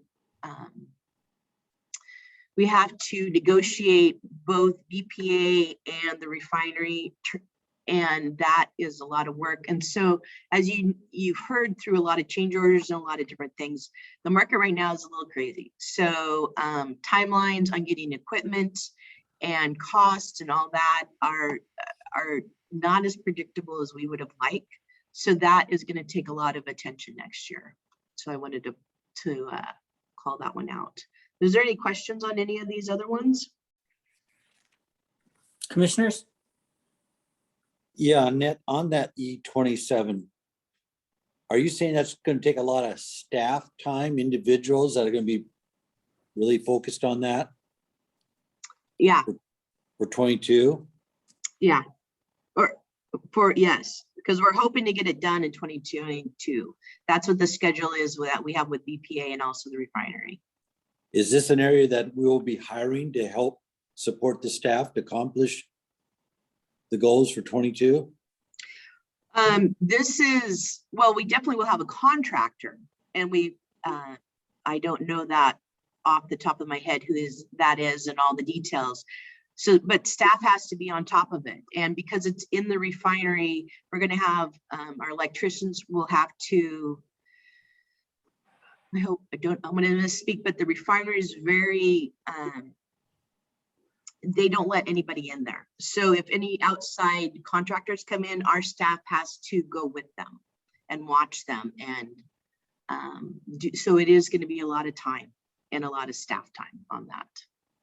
This is, Commissioners, this is one of that project is one of the reasons, along with getting someone, an additional electrician, substation technician on board for not only this project. This will be the main reason, but as we go forward with Plant 1 rebuild, and those are really the two reasons that we've got an additional electrician position in for 2022. Thank you. I have a quick question. With the office remodel, is it just the commission conference room, or are we needing more space for the new staff we're hiring too? Commissioners, this is the conference room is the main reason, but as we look at the potential of adding on to the building or building a separate conference meeting room building at the main office here, it's a combination of both. So if we consider building a separate building, then that'll free up obviously the conference room that we have now for, up to probably about 4 to 5 office locations. So we had initially put this in the $100,000 for architectural planning and design work in 2022. We moved it to 2023 because we felt that it would give our new general manager time to sort this process out. But we don't want to simply ignore the need. Okay. It's going to be hard to give up this boardroom after being the only one using it for the last, 2 years? So, but I'm willing to share. We can put a plaque on the wall, the formerly Commissioner Murphy conference room. Yeah. We should dedicate it to you. No, that would be a bad thing, Christine. That's something you do much later. Oh. All right, let's keep going on this boring number stuff. Okay, so let's talk about extraordinary maintenance. And we've kind of already talked about that, but extraordinary maintenance are big ticket maintenance items. So they don't fall under a capitalized category. So there's not any new asset that we're adding to our pool, but some of these are big tickets, like cleaning out the sediment ponds. We need to do that at least once a year. And in 2022, we have 2 ponds budgeted in to be cleaned out. And that's all that sediment that we build up during the year, and we need to hire people to dig that all out and get rid of it. So these are, you know, some of them are just are not recurring, and some of them are recurring, like the high head pump maintenance. I had touched on that earlier. That's roughly a little over $100,000 a year whenever we pull one pump out and rebuild it and do maintenance on it. And then down below, like the Grandview fire system decommissioning. Now that we have that intertie with industrial water system, we do not need that big well and pump, but we need to do something with it. And so we need to budget money to get that in, but that will not be recurring. So, and it is a bigger dollar. So I wanted to call that out so we could see what it is. And then down below on the debt, I always like to keep this in front and center of what we're kind of looking at. So when we issued those bonds earlier this year, that got rid of our 2010 debt. 2010B was the amount that was still outstanding. As you can see from the rates, we did really well. We dropped from about a 5% rate down to like 1.5. So we're doing really well on that. And then, so well, as of the end of this year, we'll have outstanding just over $20 million. With the water plant 1 rebuild and also the water transmission line replacement, we're looking at adding potentially another 45 million. So that's pretty significant if we continue to do that. So I wanted to keep that in front of you. Now, I know in the past there's been questions, and so I just wanted to address that also. By the RCWs, we are limited in how much bonds we can issue, non-voted debt capacity. And so what that is that's 0.75% of the assessed value. And because we are a county-wide utility, that's based on the whole county assessed value.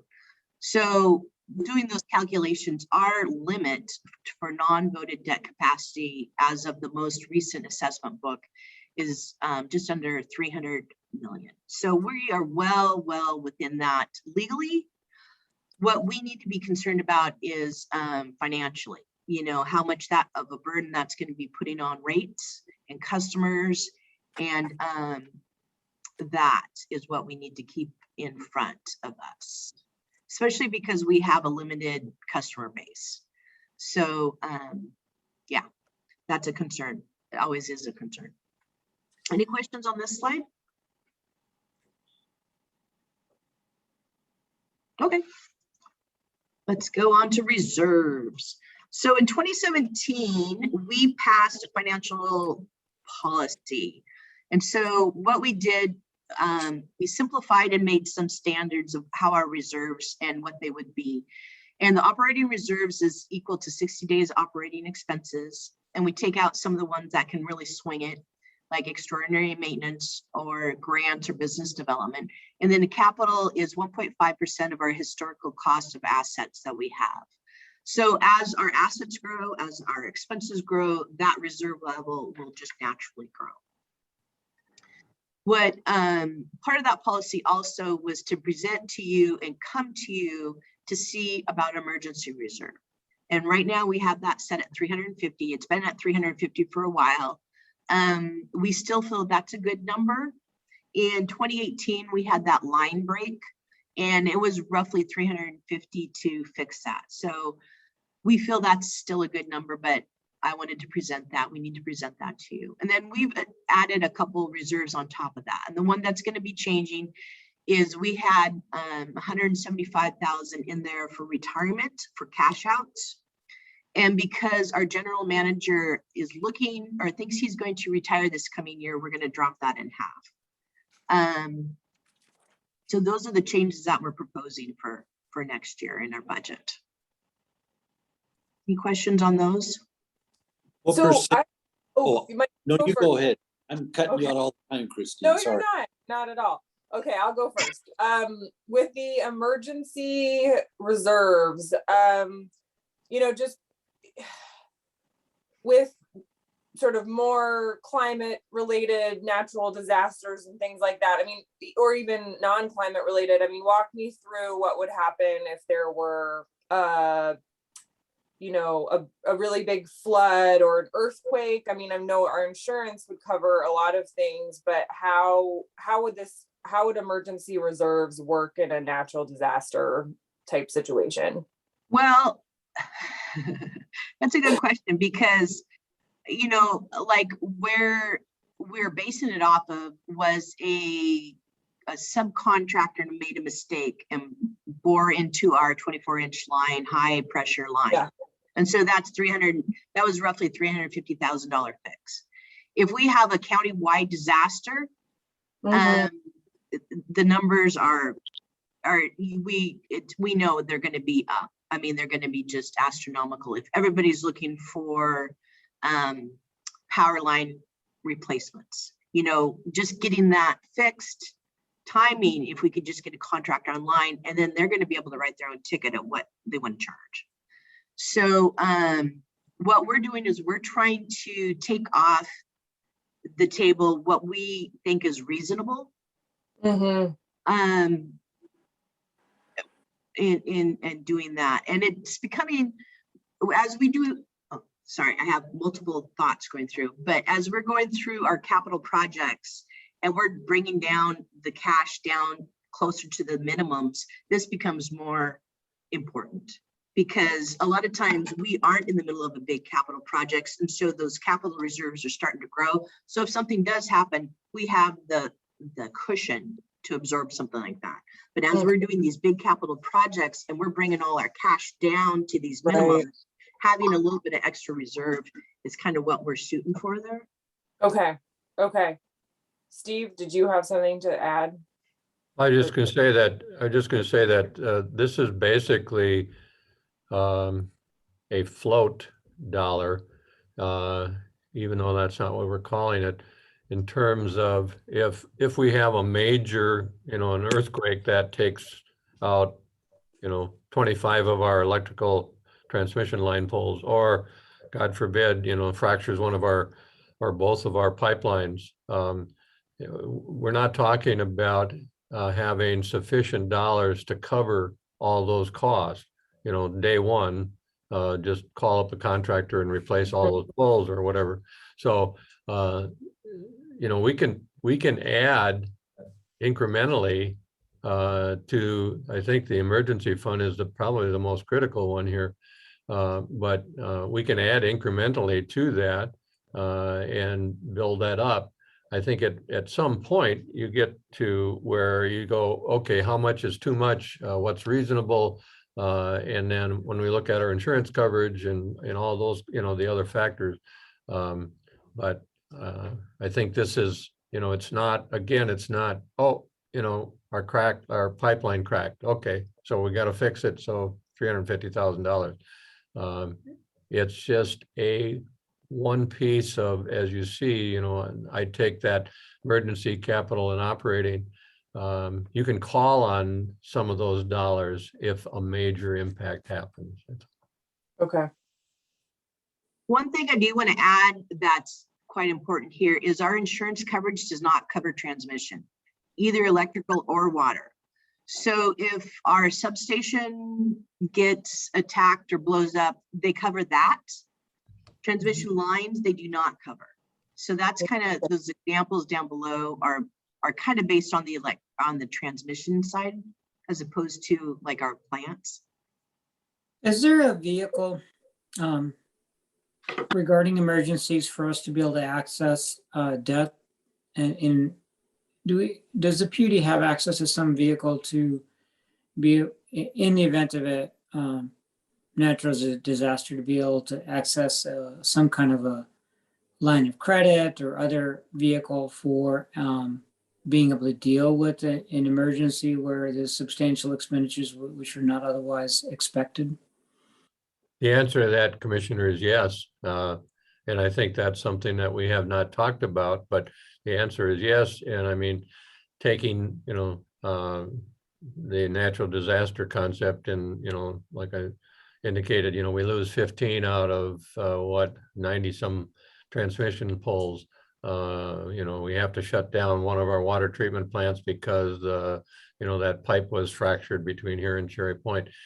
Yes, I mean, the answer is yes, we can establish a line of credit fairly quickly and then balance our budget process to make sure that we've got those, those costs covered, so. And what we need to do that is just to continue to have really good, clean audits. And there's nothing else we need to do besides that at this present time, correct?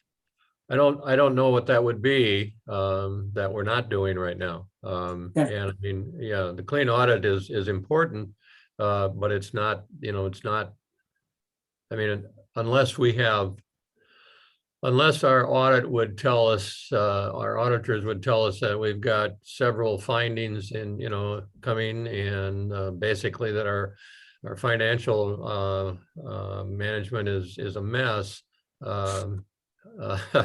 which it's not. I think that, getting a line of credit, going to the bank or banks and talk about line of credit it's just simply not a problem, so. Yeah. I also wanted to bring up that is when we were writing our financial policy in 2017, and I was talking to other PUDs, that is one vehicle that people have done. Instead of increasing reserves, that they're using lines of credit as a replacement for reserves. So, Commissioner Grant, out there in an emergency and climate change, the can get just astronomical. So what we're trying to do here is just to get the low-hanging fruit of what could happen, and that's reasonable that we can carry. And then if it gets above that, then we start talking debt. Okay, great. Well, it sounds like we're thinking about it, and I think continuing to talk to other PUDs is important, but it does just seem like being aware that climate-related natural disasters do seem to be resulting in more unexpected costs to organizations is important to think through, and which it sounds like we are. So thanks for walking me through that, Annette. Sure.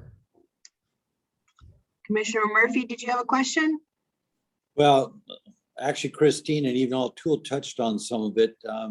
As always, as I share, I'm concerned with the low amount for emergencies, as it was brought up, and I was going to mention the water line that was damaged during a contractor working on it. Because of who we are, our emergencies are emergencies. We have to fix them. We have to fix them now. So when using that example, when that water line was damaged, it was up to us to get it fixed, and we figured it out later on, if I remember correctly, who's going to pay for it and how it's going to be covered. Because of things like that, I just don't think the 350 is enough, because we should be thinking about a lot of areas as we move into broadband. We should be considering something for climate change, and as well as protecting our own assets too. I just don't feel it's enough to possibly deal with our future. So I just want to throw it out there again this year. Commissioner Murphy, I think that I'll let Annette respond to this also, but I think that as you just mentioned broadband, for example, but let's just say that the PUD takes on a $10 million broadband project in the next 3 years.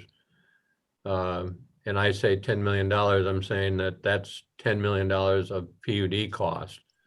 And I know that may be quite high, but let's just use that as an example. That's when we stop and we take a look at that, both the capital and the emergency, and go, is this enough? Because now our risk has increased substantially in terms of dollar amount. So this is not a static review of, okay, this is it, for the next 20 years, that's what it's going to be. It's something that we need to take a look at and consider every year. And I appreciate that, Steve, and that's kind of what I'm looking for, though. I would rather prepare now instead of wait. So if we added 50,000 for the next couple of years and then revisited it, say in 23, 24 and said, now it's got to change to $1 million or 2 million to cover the possible risk. That's kind of what I'm saying.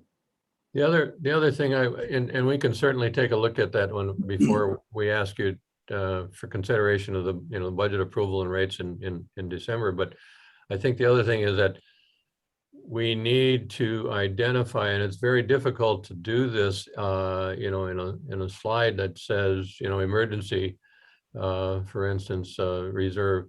But and I think Annette talked about some of that, and that is looking at insurance coverage, looking at the probability of a major combination of water pipelines, transmission lines, treatment plants, levee breaks, all those kind of things. And then say, okay, that's what the number should be. So I think that at the least, next year we can add $50,000 and we'll see what that does. And maybe as some of the other bigger districts, I call them bigger PUDs, they have actually studied all the areas of what could go wrong and how would we fix it.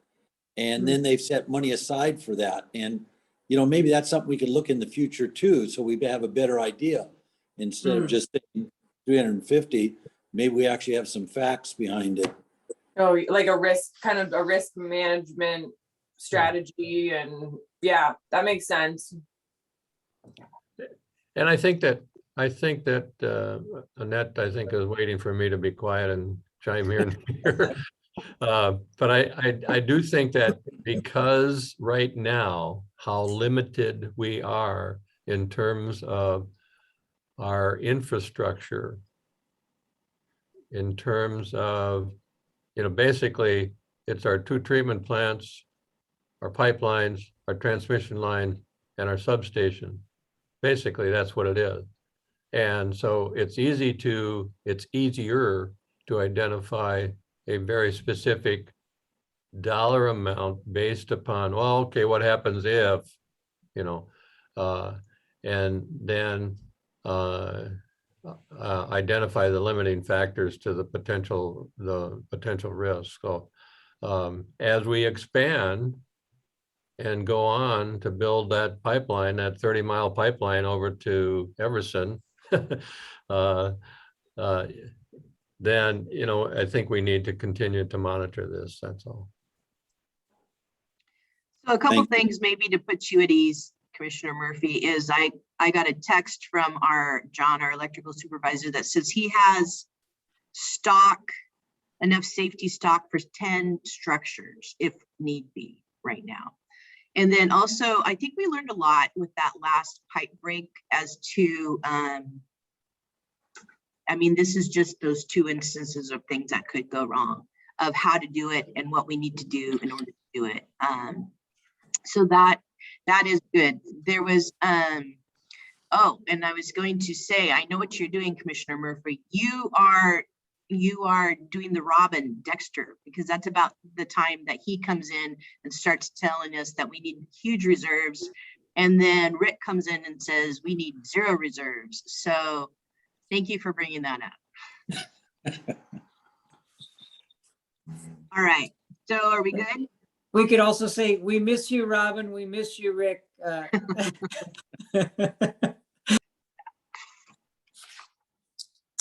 All right, so just what's coming up next week, we have our customer meetings, and they're going to be over Zoom. So with our Grandview, we separate out Grandview, and then industrial and the electric are 2 separate meetings. And then on November 23rd will be our second presentation once we get all the feedback from you and from our customers. And then on December 14th is when we'll have the resolution to pass the budget.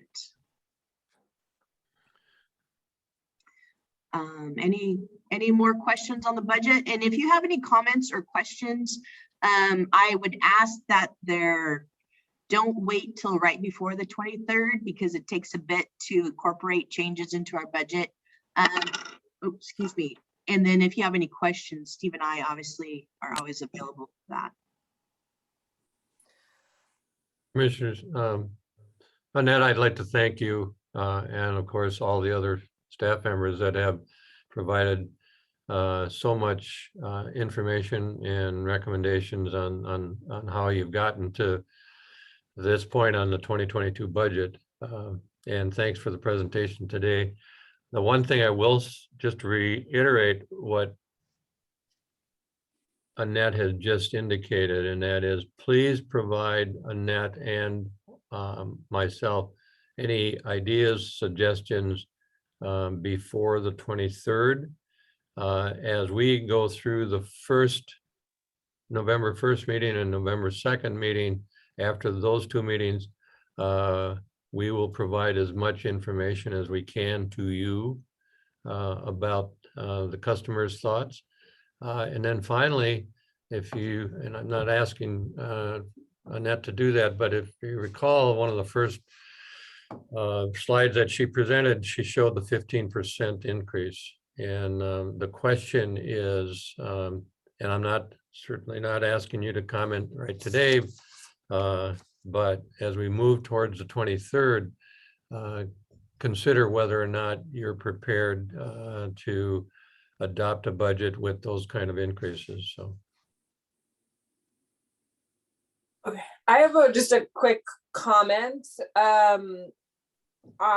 Well, first of all, thank you very much, Annette. I always appreciate the pictures that you include too. About a year ago, I did a tour of Plant One with Dwayne, and I learned a lot from doing it. And I wonder if when we meet with our industrial water customers, if there's any interest in doing a Plant One tour so they can see what it looks like. Because I think kind of seeing it and what infrastructure built in the early 1960s looks like, and kind of why we're doing this, because the Plant One rebuild is, of course, just a huge part of the capital costs that we're taking on over the next few years. So, not trying to add more work to staff's plate, but, if maybe we could make it a public meeting and the commissioners could come too, but maybe worth gauging the interest in the customer meetings if anyone wants to see it. And the commissioners don't need to go either if we don't want to bother with making it a public meeting. But I thought it was just really, I always like doing tours like that too. So, but just a thought that potentially we could offer to our industrial water customers. That's all. Yeah, I think do that on Halloween, October 31st. That place is so scary down there. It'd probably sell real quick. You want to do a haunted house? It would work. It would work down there. I don't know. Okay, I also would like to express that I would definitely enjoy a tour of Plant One as well.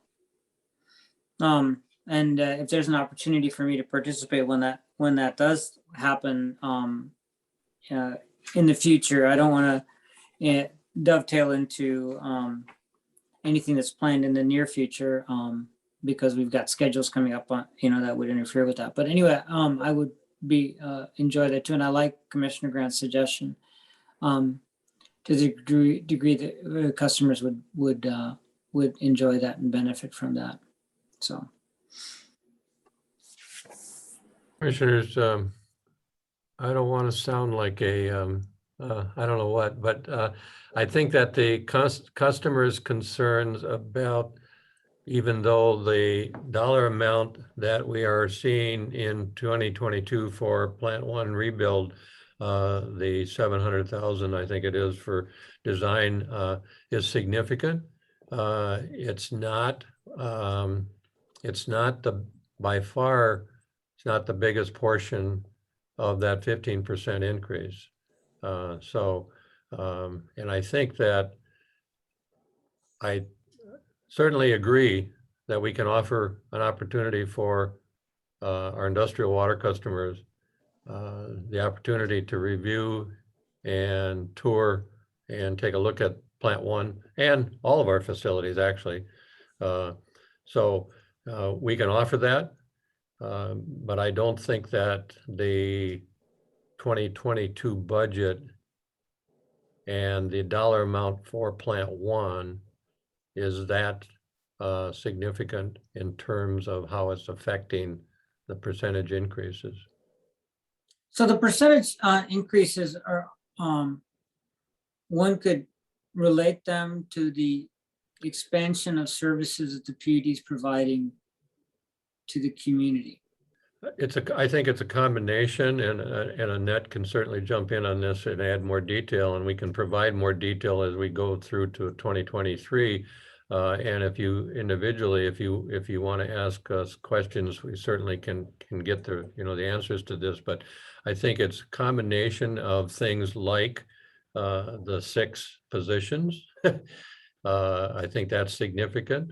And of course, that can depend upon if we hire all those individuals and when we hire those individuals. And then secondly, just the adjudication piece, $235,000, that's just legal. Right now, that's just legal fees. And I mean, that's, we can slow that process down, but I don't think that, based upon the meetings that I've had with legal counsels, I don't think that's reasonable. And so it's a combination of things, but I think it's mostly those initiatives, the positions, and then adjudication. I do want to say that this has been touched on, but this is a group project. I get to be the spokesperson here and show you the pictures and talk about numbers, but I don't know that much about capital projects and electric. And so I do rely quite a bit on our staff. And so they know I come hounding them starting in roughly July about different things. And I just really appreciate all the help I get there. Yeah, so thank you for clarifying that, Steve. So yeah, it's fair to, I mean, certainly it's a combination of supporting future customers. It's a question of protecting our position as it relates to water rights. And it's a function of new initiatives. Yes. Yeah.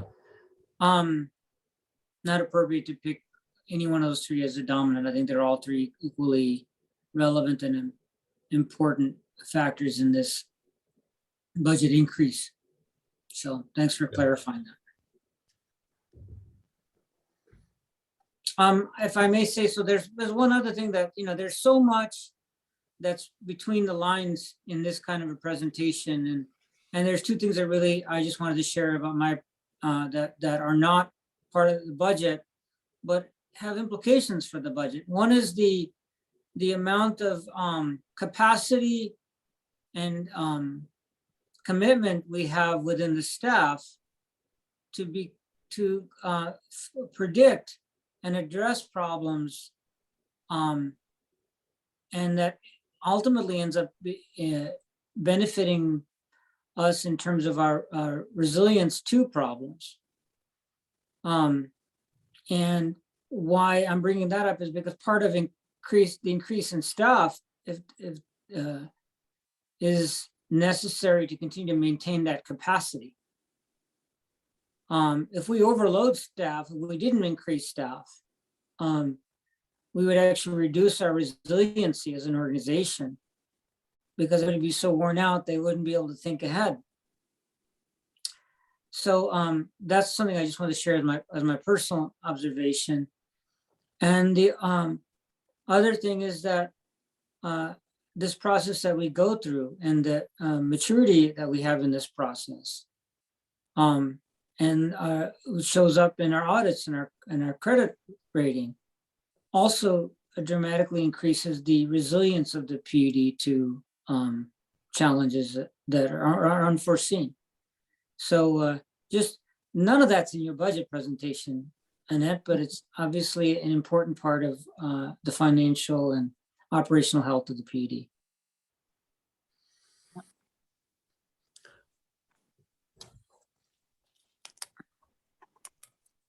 Okay, so if there's no further on the draft budget, should we move on to 6B, Steve? Yes. Great. And I think I'll just turn this right over to Rebecca. She'd been waiting patiently.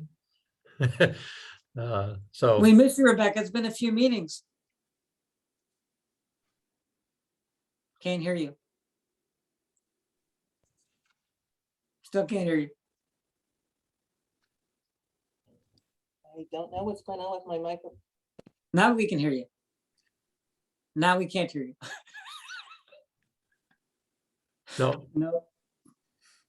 and you're not muted. You can't hear me. Now we can hear you. Now No. I can't hear you. No.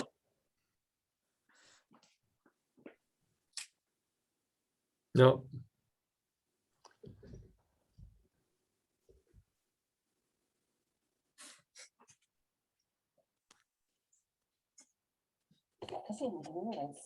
There we go. It's been working fine. Steve, are costumes optional for the next meeting, or what, you know? I think we'll wait. We'll wait, okay. Yeah. No, as soon as when you.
Okay, turn the camera on. Oh, There we go. hi, I'm in Ann's office. My microphone was put. I didn't know it. It was working yesterday. Thank you for your patience. Good morning. Yeah, no problem. Whew. Camera's over Rebecca. here. So this is a amendment to the work order that the commission approved on September 14th for the RH2 engineering to begin working on the phase 2 of the regional water supply plan. And the reason why we're coming before you to get that amendment approved is I have been working with the Washington State Department of Fish and Wildlife, WDFW, on we made a formal request back in August to change we requested a change to our grant, and the two changes that we requested were an extension of time and an increased budget. And the reason we requested that, based on our phase 1, was because phase 1 took longer for the time extension. Phase 1 took longer than we had expected. First, it was primarily contracting with WDFW, but also with contracting with the consultant at the time, Aspect Consulting. It just took longer than anybody imagined. We had also known that the grant, because they had increased our grant originally from 100 to 200,000, the WDFW had already stated that they would likely be willing to make an extension. So that was one of the asks. The second ask was to increase the budget, and we requested a $65,000 budget increase. Because we wanted to be able to complete all the sub-basins outside of the 3 pilot areas. So we had 16 sub-basins that we wanted to complete to analyze for the phase 2.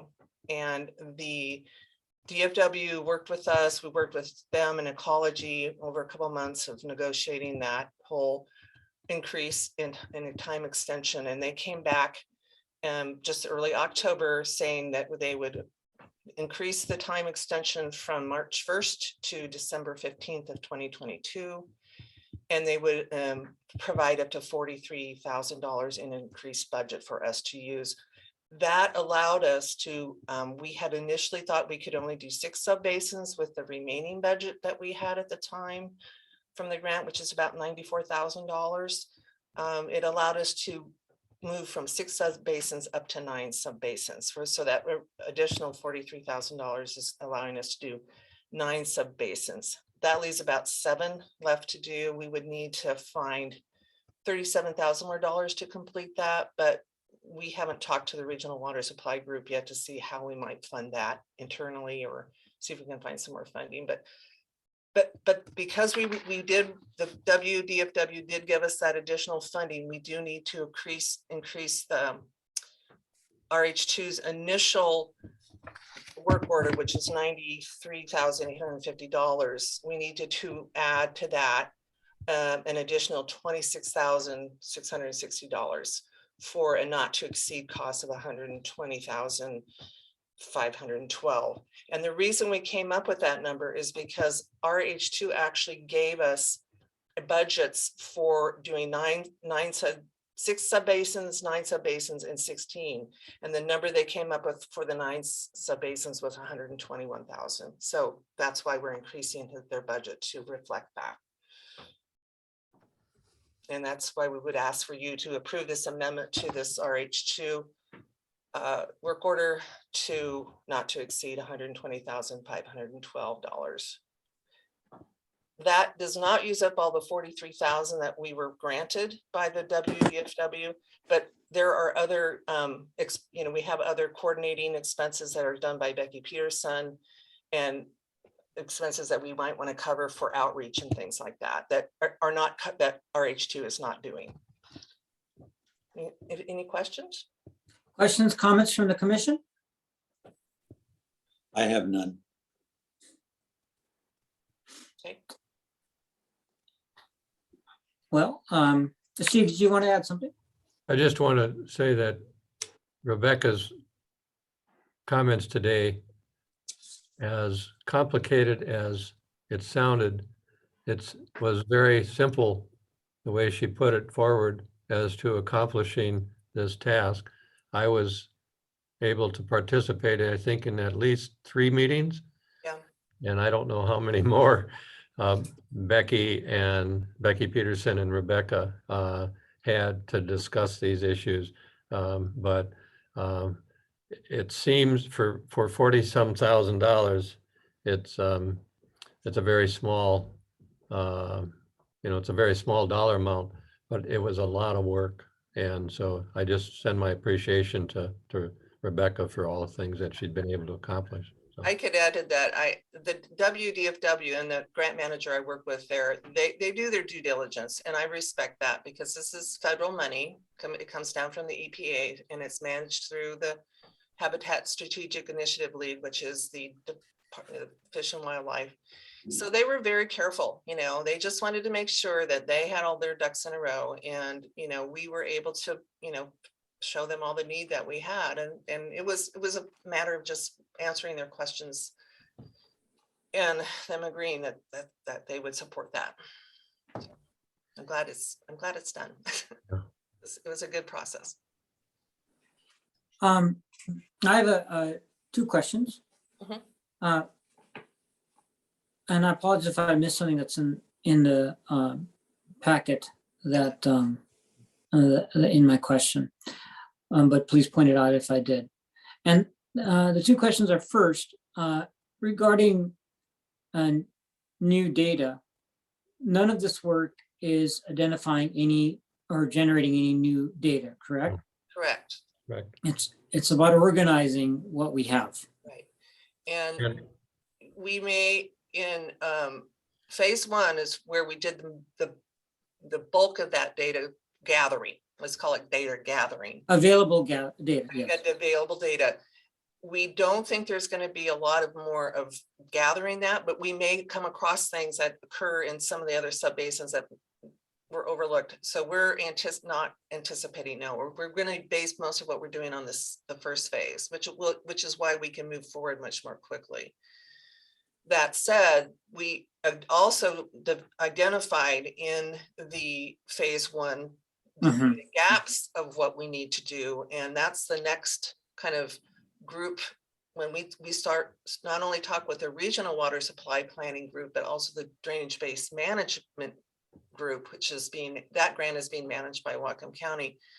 We're all talking about how we're going to try to come up with some funding to look forward to what we need to collect that we know we still need. But it won't address the issues of this particular grant, but it will know for the future we can start collecting that data. So. Okay, so thank you for that. And I just wanted to make sure of that. Yep. The second thing is that this phase two also will not be doing data analysis to any significant depth either. It will be doing that analysis on the sub-basins the 9 sub-basins that we are going to be looking In terms of identifying gaps, correct? Correct. But like, for what I mean is that the analysis necessary to close the gaps. For example, some have talked about water use efficiency as a way of closing gaps. Right. And you may have heard of them. And that's not going to be done in this phase two either. Probably not to the extent that some people would like it to be done. Yes, you are correct. The beginnings of it, but beginnings maybe of it, correct. For example, not actually identifying methods and equipment to mitigate the actual. We don't have the budget for that. Right. And so way I just want to move on to approval, but then after that, there's a separate issue before we leave this agenda item I'd like to bring up regarding the actual approval process that's being requested on the agenda. I have no further questions.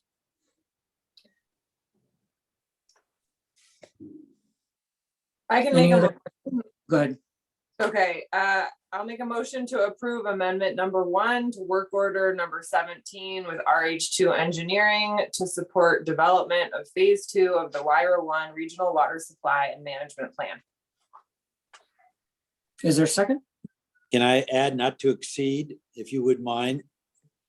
Oh, yeah, not to exceed $120,000 and to authorize general manager to sign the agreement. I thank you for doing that, Christine. I will second that motion. All right. There's a motion and a second. Is there any further discussion? All those in favor, please signify by saying aye. Aye. Aye. Aye. So before we leave this, colleagues, I'd like to raise one more point. And that is that what we have at the end of phase 2 now will be somewhat, tell me if this is appropriate from your perspective, a template for sub-basin discussions where we're starting from a template where there's very little disagreement. We understand what we have, we understand what the gaps are, and there'll be very little disagreement on the outputs of this phase 2 report. And it could be the basis by which now more focused, it really creates a basis by which more focused work by sub-basin can occur to identify further data, to identify further analysis, and get the groups in these sub-basins, the stakeholders in these sub-basins to work together towards resolution of issues. Is that a fair assessment? I'll let you handle that, Steve. Oh, boy. Well, I think that will be a key piece of what we get out of this process. But there are other elements and other projects and other processes that are going on in the basin, such as the watershed or the drainage-based management work. And I know we're starting the peer review, or we completed the peer review on the groundwater modeling. The county is doing other work. So hopefully we'll start seeing all of these pieces come together. This alone will not provide everything that you just indicated, Commissioner. Is it your current preference that this be the unifying that drainage-based management come in under the regional water supply planning effort by subbasin, or is there a different pathway that you think will result to the unified effort? I think that if we look at the 5-year work plan of the Watershed Management Board, and if we look at, I think now we have what, 9, Rebecca? I think we have 9 items under the Watershed Management Board 5-year work plan. If we had someone at the county level or other choice by the county to make sure that all of those pieces were working in a very collaborative fashion, and that we understand at any one moment that you, Christine, Mike, anybody can simply say, okay, where are we at with all these pieces? And do we have an individual or do we have an office that we can be assured that that office is bringing that collaboration together? I think that's the approach that I think needs to be taken. Now, we add to some of this, I was going to say confusion, but it's not confusion because it's, I think that if we look at all the individual projects that are going on, I think that there is a very high and very clear, reasonable approach being taken. But in some cases, it's being done very specifically in silos. And I don't think that's the best approach. I don't think that, especially when we look at adjudication now, and there are a number of issues that the tribes are dealing with, the conservation district's dealing with, that the county's dealing with, that the PUD is dealing with. I think that, and I'm not saying that we need to have a water czar. I'm not saying that at all.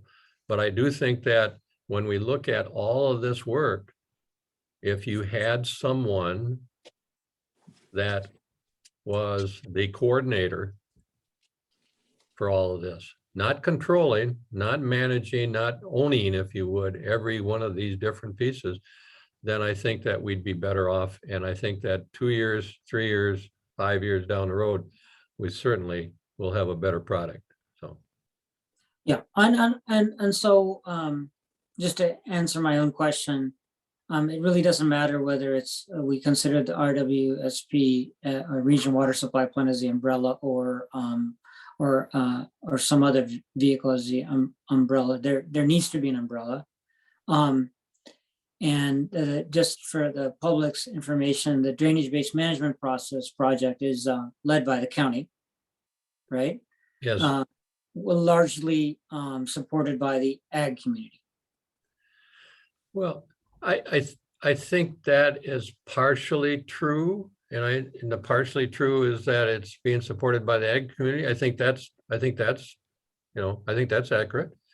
But I do, and getting back to your original question, Commissioner, I don't think that drainage-based management should be definitely, very clearly under the water supply planning process.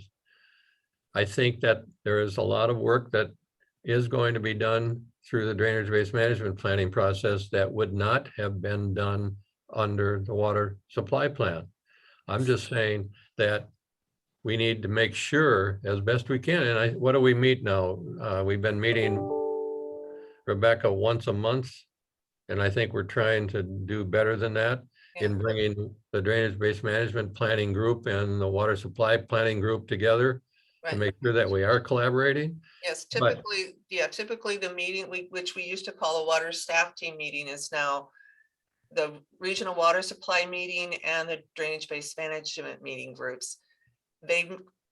They're mostly the same, all the same people. There's a couple people that might be in one of the different groups. So we meet together sometimes there is just a focus with something for the regional water supply group, but typically that's and that one's coming up on Thursday. That's one of the reasons I can't be at the meet and greet. We have a 9 to noon meeting on Thursday with the DBM group and the RWSP group to talk about all these things that we're working on, including the groundwater modeling and data monitoring. So yeah, we meet monthly, and then sometimes we meet twice a month just as a specific group. It just depends on what our needs are. So we're trying to work it together, keep it together, and make sure we're all understanding what we're all doing at the same time. And it's easier in a way for the DBM and the RWSP groups because they're basically the same people. So we're trying to make sure we're using those resources very carefully and not overlapping.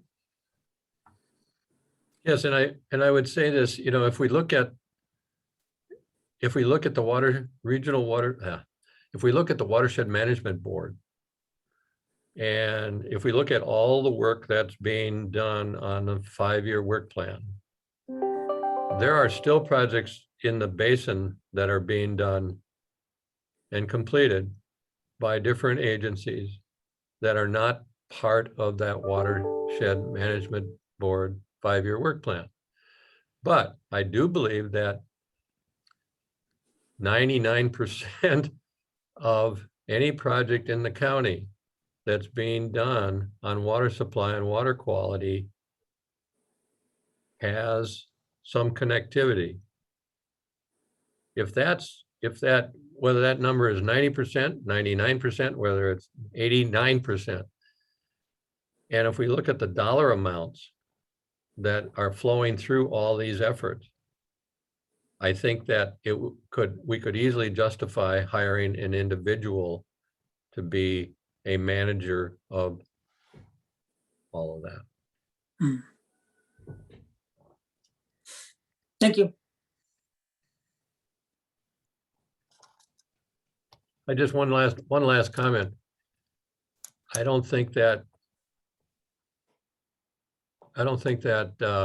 people have any clear understanding and appreciation for the work that Rebecca does and Becky Peterson do in terms of all of this. And Becky Peterson, even more so in terms of, you know, control and assistance in making sure that the pieces are somehow working together. But at the same time, that doesn't mean, and so my comments about hiring someone does not suggest, and I don't want to suggest, that we either replace Becky or simply that she is not doing what she can do. It's just that the amount of resources that are being applied, the time that's being applied, and the ever-growing, changing perspective on what should we be doing in Whatcom County in terms of water supply and water quality. I think that it would be beneficial if we had an individual that was managing that. That's all.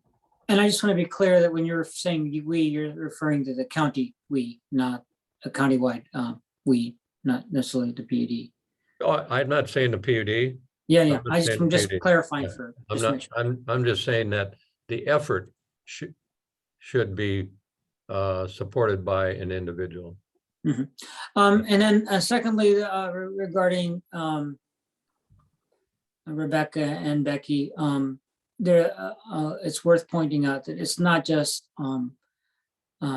the work that they do, but doing so in a diplomatic way, because water is a very contentious issue. There's a million opportunities for people to figure out how to misunderstand each other or claim a lack of transparency, or one of the myriad of challenges that people raise in concerns to the activities of local government. And it's a delicate space. And I think they do really well with taking a de-escalating approach to every problem. So thank you for continuing to do that.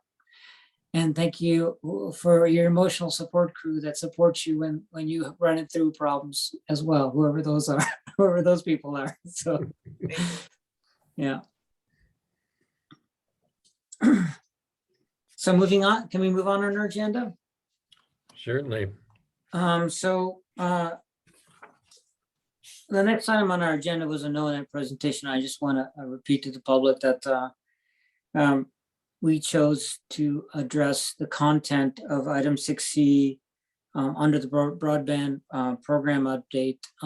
Is a no action item, and the reason was because we wanted to let Chris from no-net move on to his other responsibilities since he was on. And so is there any further action under or discussion under item 6C, the no-net presentation? If not, then let's move on to item 6D to approve, discuss and approve the interlocal agreement with the city of Bellingham under the carbon reduction initiative.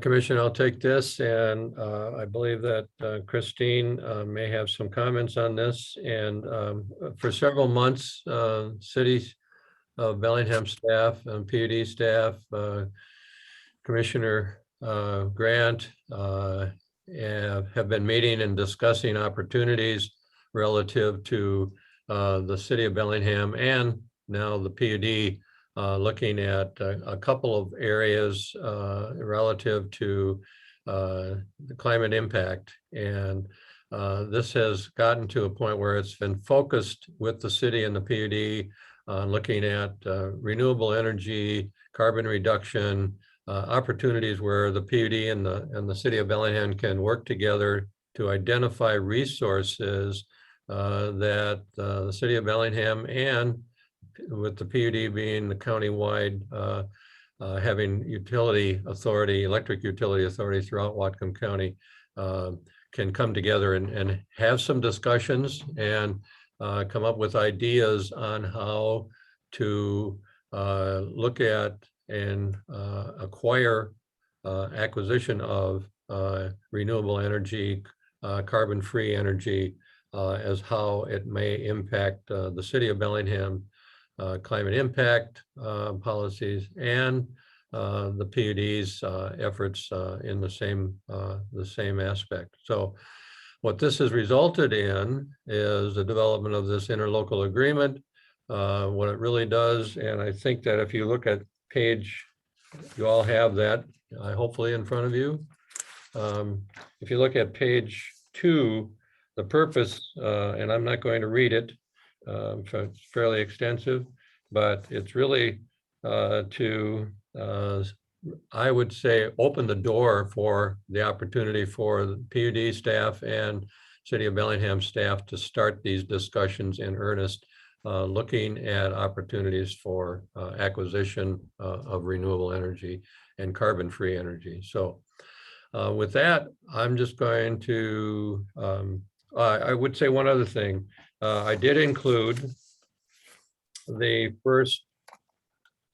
potential first task, what we are calling low carbon electricity procurement for this Bellingham community, as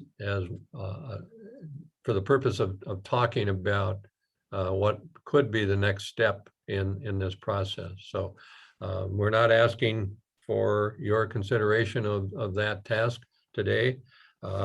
And I would highlight, though, that in the page 3 of the interlocal agreement, contracting for third-party services, there is a reimbursement amount up to $75,000. So the way the interlocal agreement is established right now, it would allow the cost sharing of a task, not necessarily this task, but a task up to $75,000 without getting your approval.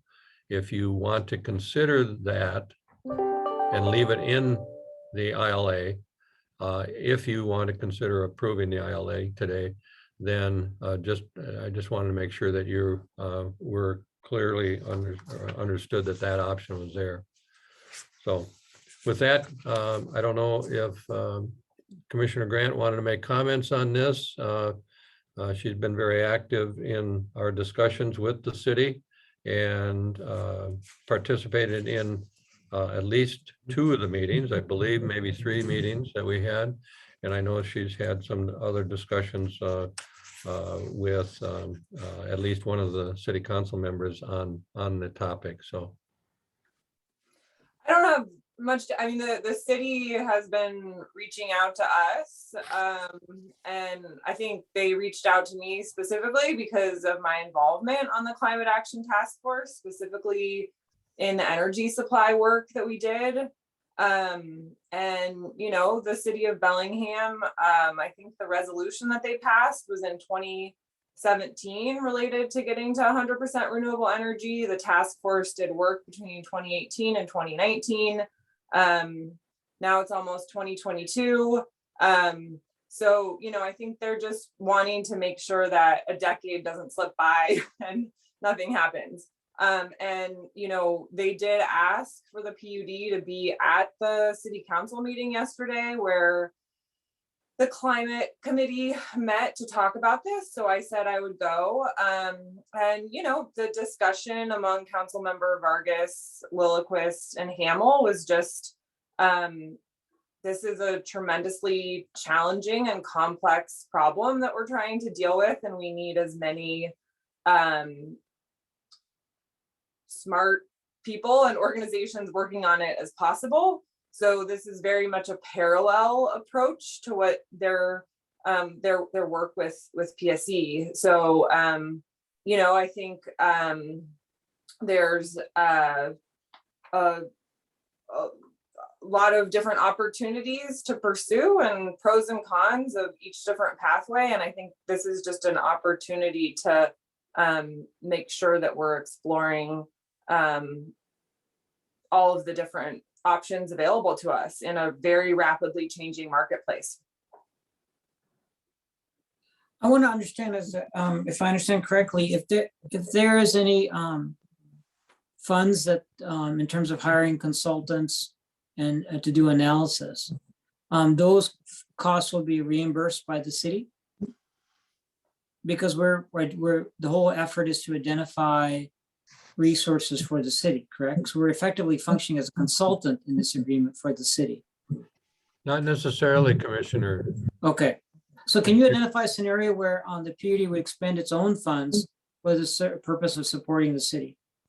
Well, I think that that task order, the task 1 that was that we included, even though it's written to be specific to the city of Bellingham, I think that's an example where the city staff, PUD staff comes together and says, let's take a look at options for serving city of Blaine, city of Sumas, even one of the other cities. So now we're out into the county, and is there a reason for the PUD to share in the cost? I think that's where we come to that point. So Certainly, if we're acquiring a customer, it would certainly, you know, in any capacity, whether it's direct service or brokered service, it would be a suitable business development expense. Is that what you're saying? yes. Yeah. If there's something in it for us, then Yeah. then we'd want to help facilitate that. Yes, I mean, if the city of, and I mean, and let's just say that, again, that task as an example, if this comes before that, you know, the 4 members of the steering committee or whatever, you know, whatever we want to end up formally calling it, the working group, that the city says the city needs to identify this as our next task, as our first task. I think we need to have that discussion with city staff and say, well, then if it's going to be only for the city of Bellingham, we are a countywide PUD. So that means we are obviously in the city of Bellingham. Is there a reason for us to share, you know, in that specific cost? And that's the kind of discussion that we need to have.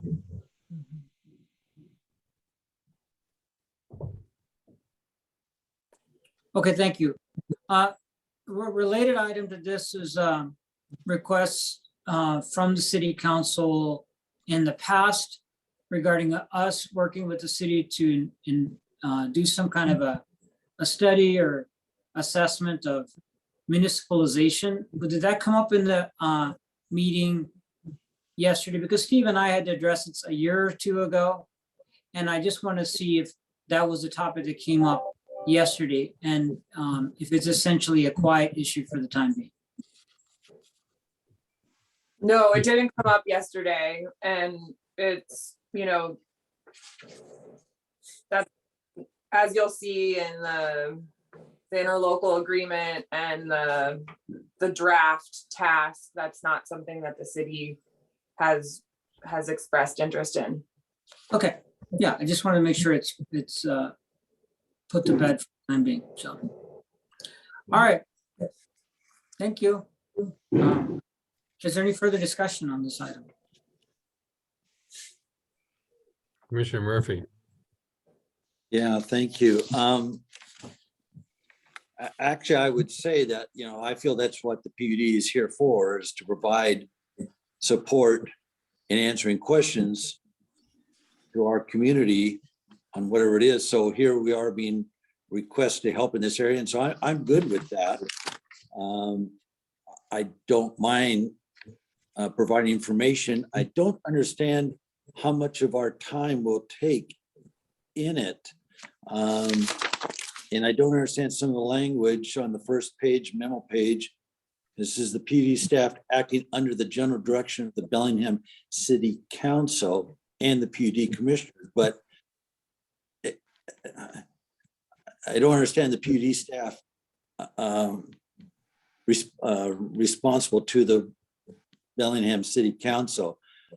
So that's kind of like a little strong language for me. I don't understand that part.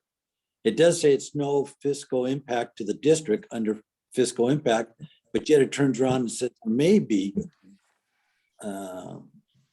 fiscal impact, and that will be coming from the budget funds. So I didn't understand that either. Do you have any answers? Anyone have any answers to those? Commissioners, I think I'll try to respond. What we've got is that a recommendation on this ILA that is trying to highlight very specifically why we would join together with the city of Bellingham in these discussions, if that's the way to put it at this point. What our interests are. We should not look at these opportunities with in this case, with the city of Bellingham. If we don't have an interlocal agreement in place, because that really, and maybe my metaphor was not a good one, but I say it again, is that it really just opens the door up and says, okay, we've all agreed over several months here that we need to talk about climate impact and carbon reduction. So how do we do that in a formalized fashion? We do that in a formalized fashion by setting up an interlocal agreement. What happens next really is what provides the detail as to, the answers to your question. So in terms of timing, in terms of time for PUD staff, right now, meeting, once a month, maybe more. I don't know that. So what we've done is we've laid the foundation here for us to have these discussions. That's about where we're at right now. Okay, Steve. I don't think you answered my questions, but that's okay. That was the memo page, and the memo page is not what we're agreeing to. It's the interlocal agreement. And I have read over the interlocal agreement, and it doesn't say that the staff will report directly to the city council. So because those words aren't in there, I'm okay with that. I'd like to ask John, because at one time I knew John hadn't looked at this. However, it does say on the final page, page 6, that John, legal counsel, has to sign this along with you, Steve. So, and I'd like to hear from John if he's okay with all the language.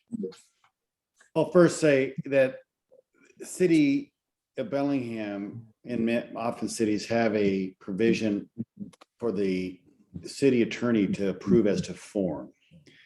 And I think here that the city attorney's office just added that block for the PUD council. It's not required by statute for the PUD to have your legal counsel approve the form of an agreement. And it's debatable whether cities have that same requirement, but that is the standard practice for the city of Bellingham as to form, not as to substance. I would say that the question you raised, Commissioner, as to the memo saying under the general direction of the Bellingham City Council PUD Commission, at some level, all interlocal agreements are under the direction of the legislative entities of both parties approving the interlocal, because those parties can always terminate it. And so they're always under the direction of the elected officials in an interlocal agreement. The section 2.1 has the working group developing actions and making recommendations to the city council and the PUD commission. And so I think there is implicit in a reporting process. The section 3 has the provision that Steve spoke to that has the ability for a reimbursement amount up to $75,000 is considered a minor addendum that the mayor and the general manager approve. So that doesn't come back to the commission.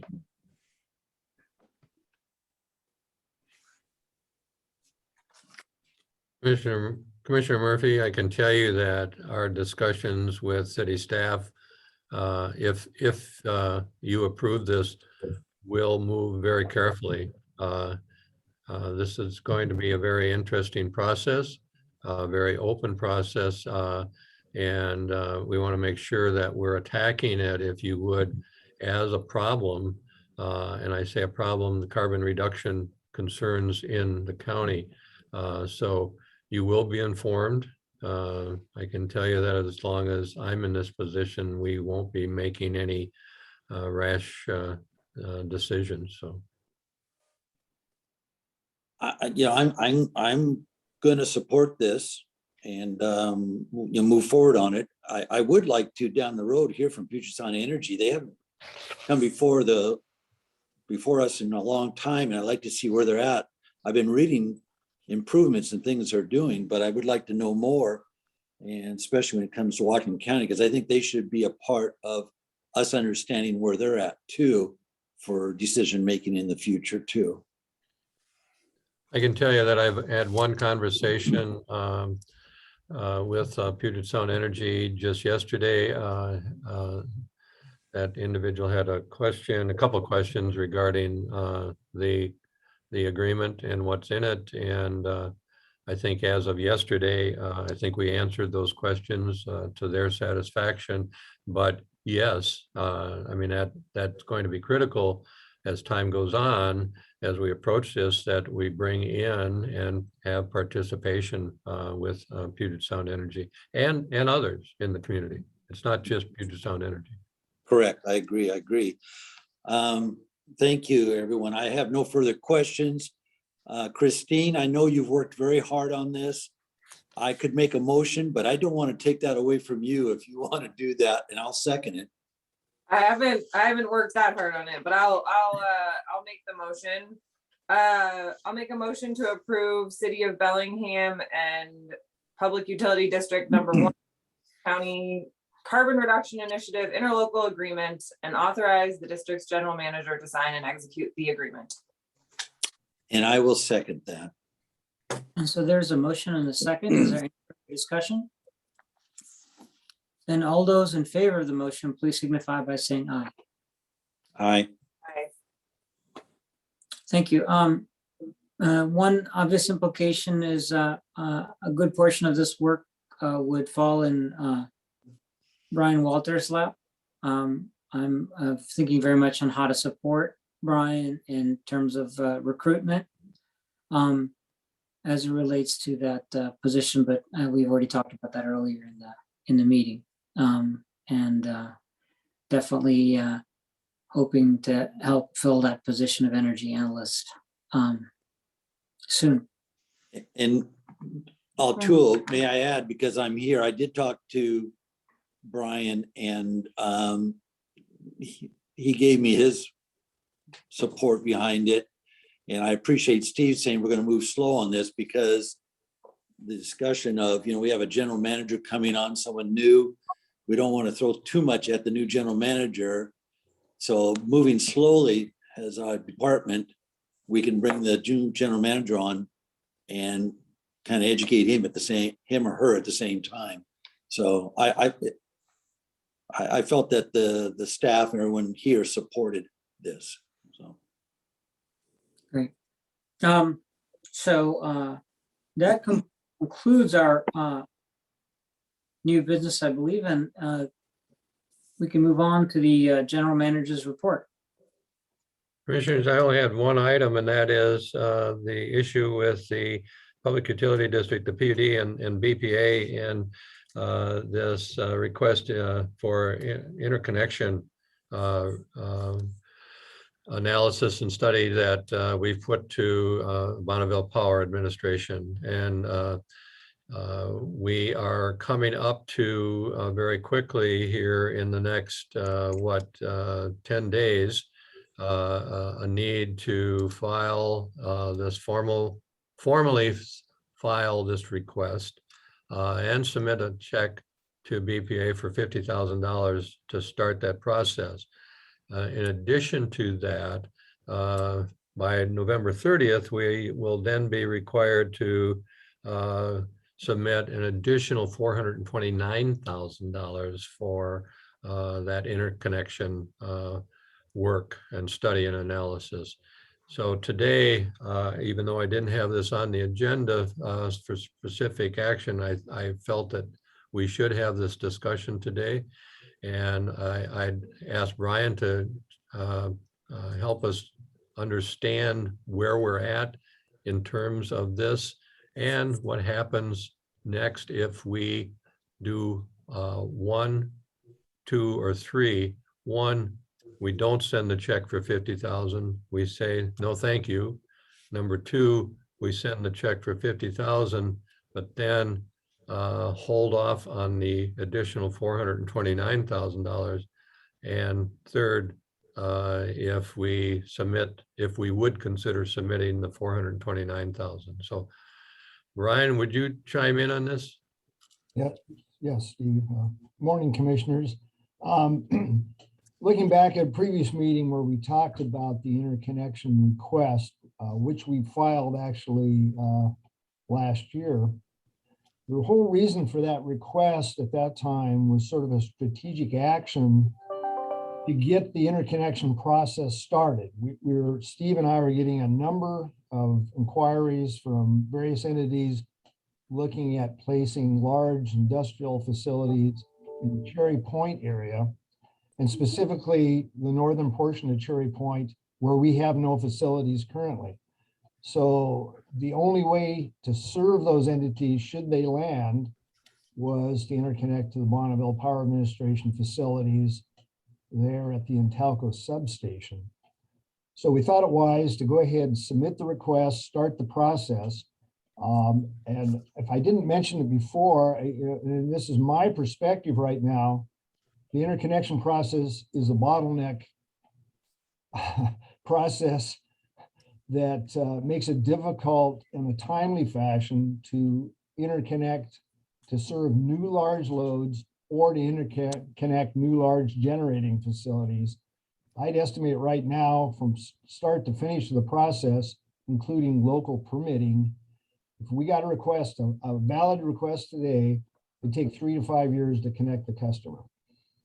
So, expediting the process, it seemed wise. But so with that being said, there were 2 processes we initiated. One was the interconnection of the load process. And this is looking at Bonneville's local area facilities, in this case, the Intalco substation and their 230 kV lines going back to Custer substation, and having Bonneville analyze whether or not there was sufficient capacity in all those facilities to handle the additional load. And in this case, we told them 300 megawatts. Bonneville, in an early determination, said, no, we do not have sufficient capacity. They based that partially on the fact that they are continuing to hold capacity for the Intalco aluminum plant should it be restarted. And as of today, Alcoa still holds the rights to that capacity. So the process that we're discussing right now is to take the next step in their facilities analysis, which basically is preliminary engineering work to determine what is needed on the Bonneville side to accommodate our interconnection and to come up with a project cost estimate. We could put this off. And Bonneville basically has an expedited process that if we want to participate and get it started, this engineering study, we have to sign the facility study agreement and pay them $50,000 by November 5th. That would be followed by an additional $429,000 by the end of November. These are funds we pay up front that goes to the engineering firm that's actually going to do the study and also covers Bonneville's overhead costs. And it gets the process started. If we elect to not submit the $50,000, not sign the agreement, and also not sign, not provide the $429,000 later, the risk we face is we just delay the process 6 months. We can still indicate to Bonneville we want to interconnect at the Intalco substation, but we need more time to get our ducks in line, if you will. So the downside of not jumping in right now is we lose 6 months. And I guess I'll stop right there and see if there's any questions. But the cost would be the same. We're gonna have to pay these costs whether we do it now or later. Correct. If 6 months from now, if we want to get the process started again, it's going to be $479,000 total. We'll just be 6 months behind. We'll be just 6 months behind. Okay. And the purpose of these studies is to facilitate new development at Cherry Point. Correct. This is trying to jump ahead of any new development at Cherry Point. If we have a desire to serve that development electrically. And that new development are projects that are projects other than Intalco or an Intalco restart, Correct. which would basically need to be approved as a load that BPA could help us serve. Not necessarily BPA serving with power, but it would be BPA transmission facilities. But BPA's transmission facility supporting it. Yeah, right. Now, what is the advantage of waiting? Coming up with $429,000 That's without having a specific project other than Intelco that would need that. And we Yeah, to some extent. So like, for example, the hydrogen project that was discussed isn't real enough yet to justify this investment. We don't, and two things, yes. First of all, that's what basically that's what the 300 megawatt additional load was developed around, that concept. Secondly, I can't tell you, and it's not that I don't know what the status of the hydrogen project is, okay? We make contact with that individual on a weekly basis, and it changes weekly. So the answer to that is, I don't know. And my sense is that up until maybe 5 months ago, 4 months ago, I would have expected that we would have seen Intelco close their doors, and that we may have had a realistic new project that would consume or need that much of electricity. We don't have that. And so that's why I'm suggesting, and that's why I wanted to have that discussion today, is that that's the answer. Give us 6 months, more months. It's not going to change anything, I don't think. What will this do to our, expressing an interest in doing something and then not following through on that interest? Well, what does that do to our business development relationship with Bonneville?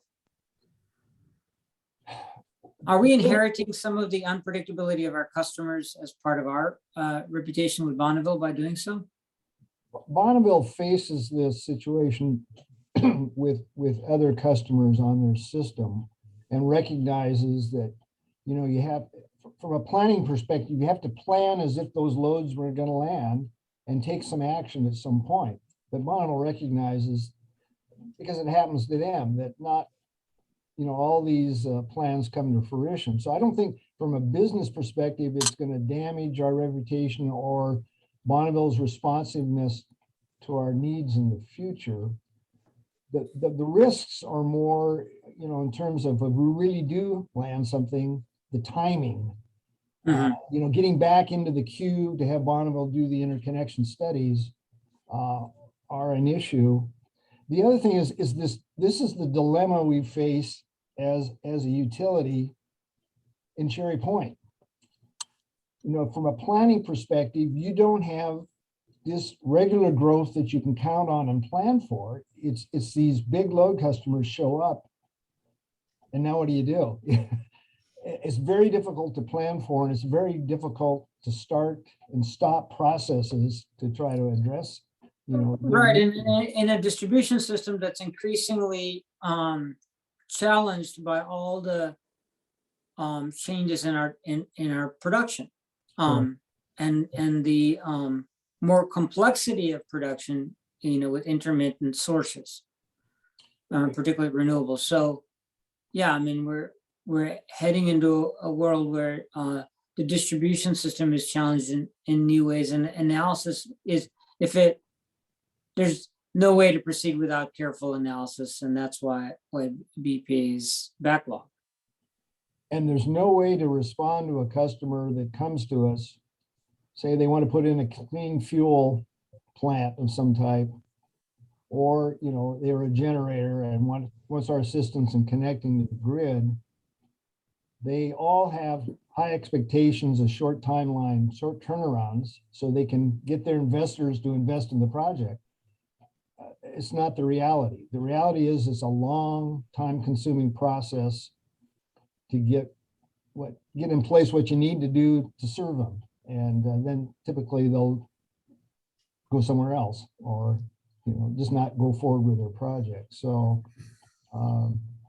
Brian or Steve, it sounds like it's not really should be our cost. I mean, if these organizations have interests in our area, 400 and whatever it was, 29 or whatever thousand should be nothing to them for what they're going to spend to research this area and look into it. So I don't understand why we just don't tell them. If you want to know in 6 months, 429,000. You want to know in 12 months, 429,000. Couldn't we approach them that way? I think the part of the challenge, and I don't disagree with you, Commissioner Murphy, in terms of who should bear those costs. I think that this was my attempt, and Brian and I had many discussions about this, but getting ahead of the game and working especially with the Port of Bellingham on potential redevelopment or development at Cherry Point. I think that was our concept. I don't think that we had an idea that, and Brian, please chime in if you thought that this, what I'm going to say is in error. I don't think that we thought that the 429 or 479,000 was going to be that much. We thought that it was going to be somewhere around 200, maybe 250 at the most. Things continue to pivot and change at Cherry Point. And I think the question is, should we bear this kind of cost to remove 6 months from the planning process? That's I think that's where I'm at right now. Is there any chance we could get EDI funding to cover any of this? I think that's possible, Commissioner Grant. I think that's possible, but I think that you know, here's a scenario that I'm going to play out, and so we go to the ADI fund, and we've had some discussions with county executive, not specifically to the 479,000, but infrastructure studies at Cherry Point, and he's all in support of getting EDI funding for infrastructure study funding at Cherry Point. You put together an option and say, okay, we need to do X, Y, and Z. We need to look at water. We need to look at electricity. We need to look at broadband. 2 months later, you get 3, 4 projects that come forward and go, well, I really only need 30. Oh, no, we're not going to do that. So the question is, should we be in the infrastructure planning for Cherry Point on the come, if that's the way to best say it, and that maybe slights some of these projects? So yes, I think that we could get some funding from EDI, but I think that it's a little bit like the broadband study, you know, that Chris is helping us take to the curb board, and that is, you know, we need a plan. That plan can change tomorrow, and I think it will. That's the problem.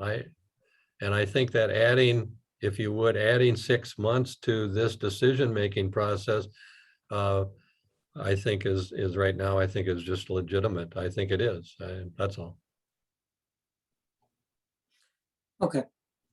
Yeah, and you know, I get there's more uncertainty. Thank goodness that Brian is willing to slip his retirement day for day based on the uncertainty. So Yeah. He just added 2 more years. yeah, so as long as you keep doing that, Brian, you know, just stick around until all the uncertainty is gone. Then that's all we need from you. You know, a couple other comments is one of the reasons the price is so high is that Bonneville's had to supplement their staff with hiring engineering firms to do work they traditionally do. And the second thing is because this is an interconnection request by the PUD to support future customer load, we have no one to share those costs with. So we pay all those costs up front. Once we get to the point of connecting a load customer through connection fees, we can pass that initial investment cost on, or at least a portion of it, on to them. So there's recovery there. The other thing I'll bring up, hopefully not to make this any more complex, is I agree with Steve, waiting 6 months is not a huge risk for us. Okay. We have another process going on that I prefer not to stop, is we're participating in a transmission study looking at the broader Bonneville network to assess whether or not they can accommodate, say, up to 300 megawatts of load that we might bring to the system. And in that study, it's called a cluster study, we are actually participating with other utilities that have load growth that also want to look at that issue. And so we're sharing those costs. And in that case, that study is going to, for us, is going to cost $50,000. So much lower cost. And we are cost sharing with other utilities. So I'll stop there. I have one more question about the 6 months time frame and all that. What have we talked to the individual that's working on the hydrogen develop? I mean, what is he, when presented with this challenge, what has he said? And I mean, if they're willing to pay the cost, then that's fine. He's not. I mean, he's, you know, and I'm not saying that he has said, no, I won't pay the cost. We have put put to him, what is it now, a year and a half, Brian, ago?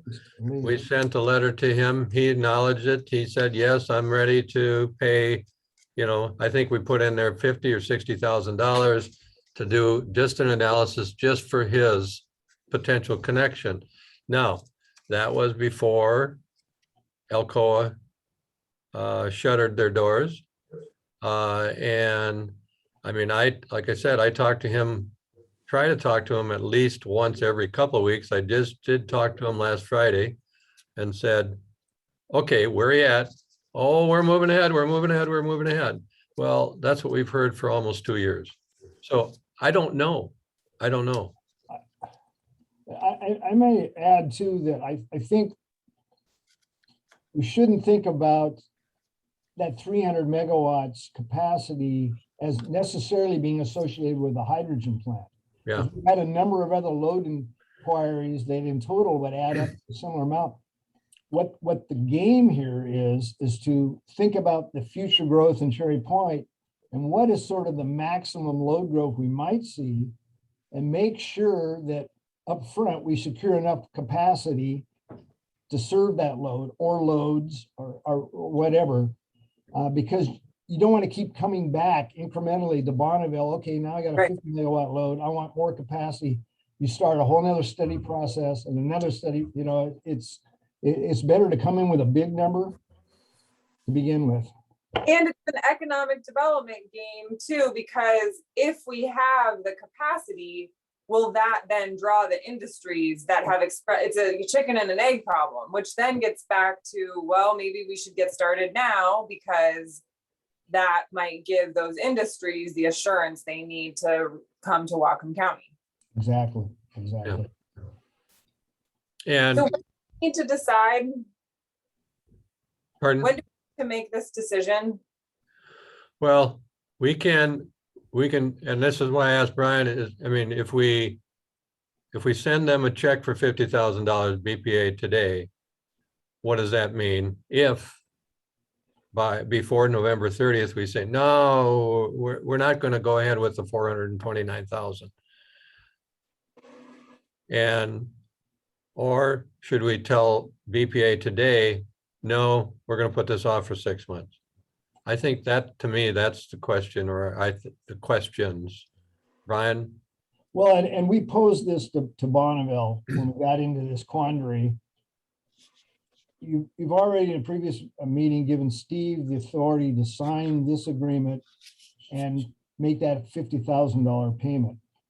If that was the decision to go forward and sign and give the 50,000, but we decided not to proceed with the 429,000, Bonneville would either hang on to that 50,000 until, you know, for 6 months until we came back to them, or they reimburse us that 50,000. They give that back to us. So, or we just say no to the whole process and wait 6 months. So we could give them the 50,000 as a show of good faith that we're serious about this, and then either leave it with Bonneville, and I don't know if they pay interest on that or not. They should, or they've just we'd request reimbursement of that 50,000. My recommendation, commissioners, is that we go ahead and submit the check for 50,000. And then prior to November 30th, we indicate, okay, let's put this on hold for 6 months. That's my recommendation. So speaking to that, if we were to ask Bonneville how they suggest we proceed, what would they say? I believe Bonneville will be, agnostic. They don't care if in some ways it makes their life easier if we waited 6 months because they have so many inquiries. But because this is a facility study, I'm not worried about somebody else jumping in and making an interconnection request in Intelco, quite frankly, because they'd be faced with the same thing, paying a lot of money up front. So what you just said, Brian, if we waited 6 months, and the reason why the cost is so much is because they have to hire additional engineers. If they catch up in the next 6 months, come on. They're not I gonna catch mentioned up. last time, but they've had like 50 requests for interconnection studies since we submitted last year. They're just getting bombarded because of all this renewables activity. And there are a number of large load entities looking at, placing facilities somewhere in the region, whether it's Amazon or, any of the server, Microsoft, the Googles, the Amazons, they're all trying to jump in. Right, and so if $50,000 protects our place in the queue, Steve and Brian, I think it's a worthwhile investment because it is such a difficult and lengthy queue. And it's such an important part of our economic development. And we're not Yeah. actually losing the money. We're just Right. putting it, it's a deposit. Right. Correct. So for that reason, I think that the value of our position in the queue is really important. We want to be able to jump on things as they mature. And I think that this will be a way to do that. And I agree with the recommendation of the general manager. Do we have, if this is something that the commission agrees to, do we have to take action on that or no? I think that it's my understanding, we can, we have your approval to go ahead and sign this agreement, send them a check for the 50,000. And then between now and before November 30th, we can have discussion with you as to formalizing the, okay, let's put this on hold for 6 months, if that's what we want to do. I honestly believe that prior to the end of November, that we may see some action by folks that are having discussions with Intelco in terms of purchasing the property. I don't know that. I did have a conversation with someone from Intelco last week. That individual indicated to me they thought that the discussions with this investment firm about the purchase potential startup was serious. And had a question regarding water supply. So, Yeah.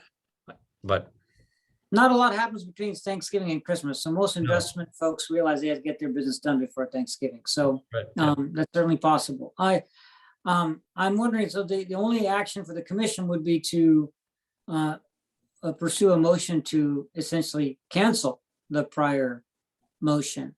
right. So that's an option, but I guess I'd like to hear from colleagues on that subject. Are we comfortable letting Steve proceed as is and treating the $50,000 more as a deposit than an initiation of work, or are we wanting to hold off entirely on this line? No, I'm fine proceeding as we had intended before, which is so Steve, and with the advice that you, or the recommendation that you provided, Steve. Okay. And then we'll come back to the commission before the November 30th deadline to revisit this conversation. Yes. Commissioner Murphy? Yeah, if I understand correctly, the 50,000 is just, I don't know if you would call it holding our place in line. I don't know, but but it sounds like it's something that we can get back. Though the end of November is not that far away. It's going to go real quick. So I guess we'll face that big question in just a matter of a few weeks. Did I answer you all, Tool? Yeah, that's great. So it's just important, once again, Brian, that your days to retirement thing on your whiteboard, you don't change that days to retirement counter just until we're through with this process. So there sounds like there's no action here. Any more under general manager's report? No, thank you, commissioners. Thank you. Thanks, Brian. Commissioner, just so you're aware, I've been holding off Bill McDonald. I've currently told him noon. If I need to give him more time, that's fine. We just have a comment, another public comment period, commissioners report and an executive session. Can we get through can we move on to commissioner reports? Or Yeah. quickly? that's Okay. Yeah, Do you want me to go first? please. Okay, all I have, the only per diem is from the October 20th Broadband Steering Committee meeting, and Chris did such a wonderful job. I have nothing that I need to say. So that's all for me. Mike? I do not have anything except I've spent a lot of time reading about histories of individuals, their general manager positions, a lot of stuff to read. So my time has been spent there, no additional per diems. Great. As far as me, I'm not putting it on my per diem report, but I did attend the Watershed Management Board meeting. And there was no action, but there was a presentation led by the Lummi Natural Resources on the subject of the importance of acquiring additional data. They're emphasizing the need for additional data to support analysis regarding in-stream flows in particular. No surprises in that sense. There is likely to be a request for support of the waters or a approval of data priorities, I assume, Steve, in an upcoming watershed management board meeting. And so that may be a topic for commission discussion when that timing gets close. We'll know in advance as regards to that. Another presentation at the Watershed Management Board meeting was by Cascadia. What do they call themselves? Cascadia something solutions. Cascadia Solutions, yes. Cascadia Solutions, which is the two former Department of Ecology heads, Maya Bellin and Jay Manning. Hey, Manning, yes. In that presentation, they talked about their meetings with everybody besides the tribes. They did not meet with the tribes. They made some, I'm going to present the simplest manner, but they talked about the need for creating what they call the solutions table. It was a new term for me, and I think, is it a new term for you too, Steve? It's not a new term in terms of, in the last month. It's been there for now, what, 6 months maybe, but apparently it's been utilized in other areas of the state. I just had not heard of it, but. So it'll be a term that we'll all become familiar with, and we'll look for further explanation and definition by them. They are consultants to the county executives. And they will be trying to get buy-in and support for the idea of a solutions table. They believe it's very compatible with the Yakima Basin Integrated Plan. And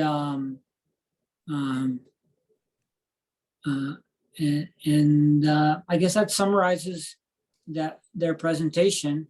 Is there other things that you'd like to bring up here, Steve, because you also attended?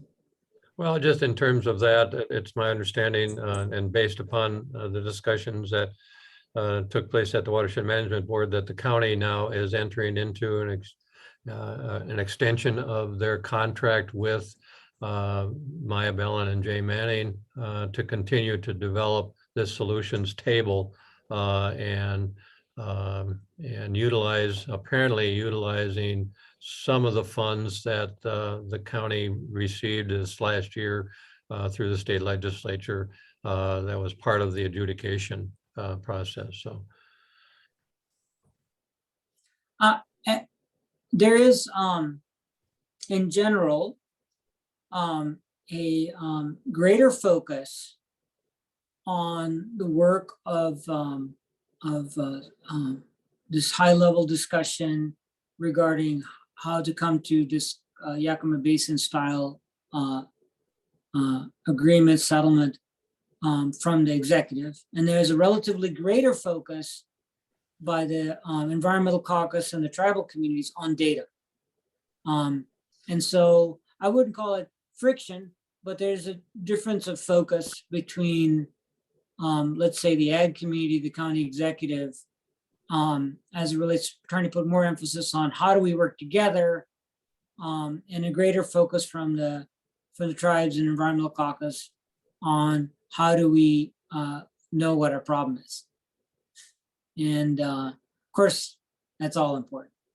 And I think that the ag community is probably rightfully so very, very concerned about the risk that they are being exposed to in terms of adjudication and the potential for loss of water supply to, you know, many of the farms in Whatcom County. I think that that there's some expectation higher at some levels than others, that the county executive's discussion could lead to an executive's kind of settlement, a declaratory judgment where all parties come to the table and agree, and that replaces adjudication. I'm not going to disparage those thoughts, but I do think that the tribes have made it quite clear today, and ecology has made it quite clear that adjudication will be implemented in 2023.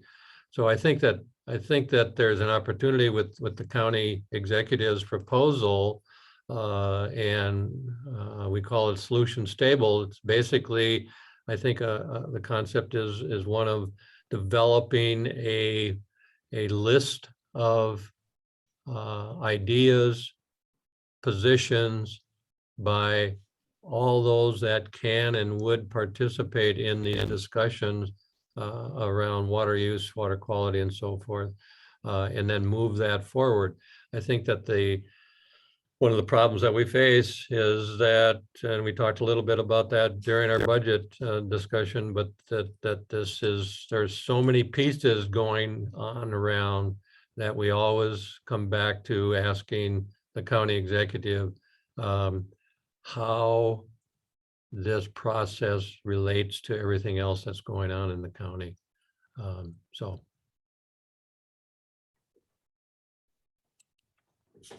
Thank you.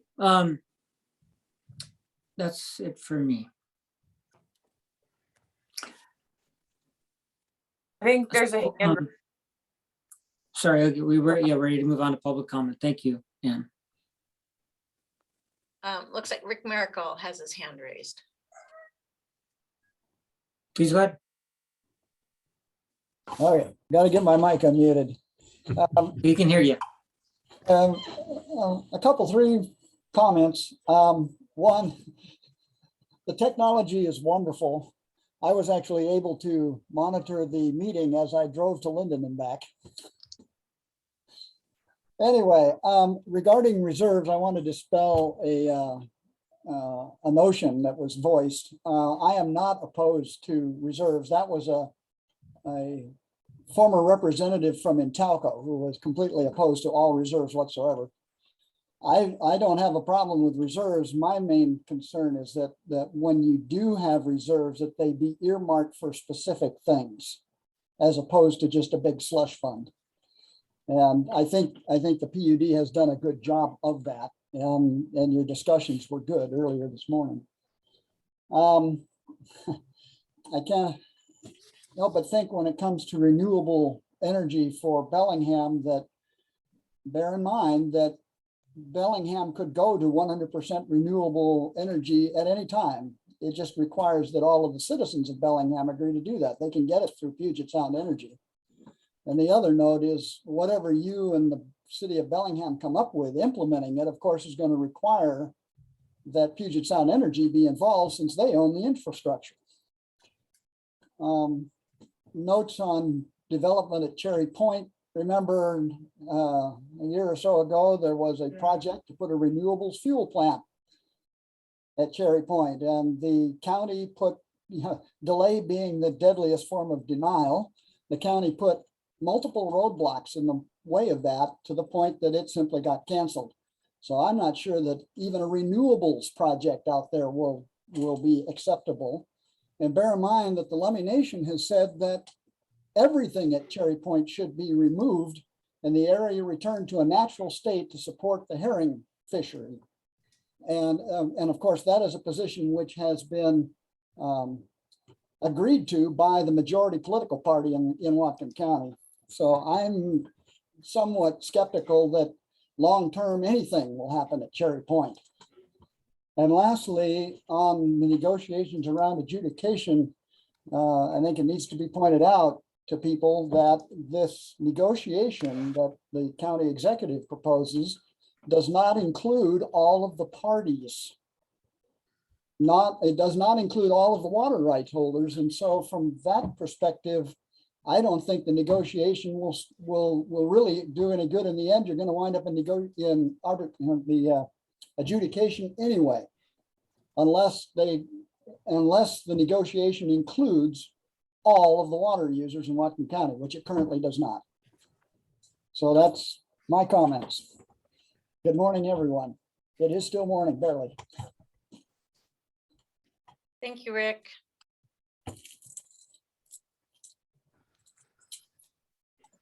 Any further comments? No, not at this time. Great, then, so we'll close the public comment period. And next on our agenda is the executive session, and I believe we'll be discussing a couple of items there. John, do you want to? There's 3 items to be discussed. Potential litigation, the evaluation of qualification of applicants, and then labor negotiations from Steve, I think. Go ahead, Steve. We can delete the labor negotiations. We'll have an update at our next meeting. I think that the first 2 items, the potential litigation and evaluation of qualifications, is probably going to take 20 minutes. And if there's more, we'll announce that. I suggest we start at 12 to get everyone a little bit of a break.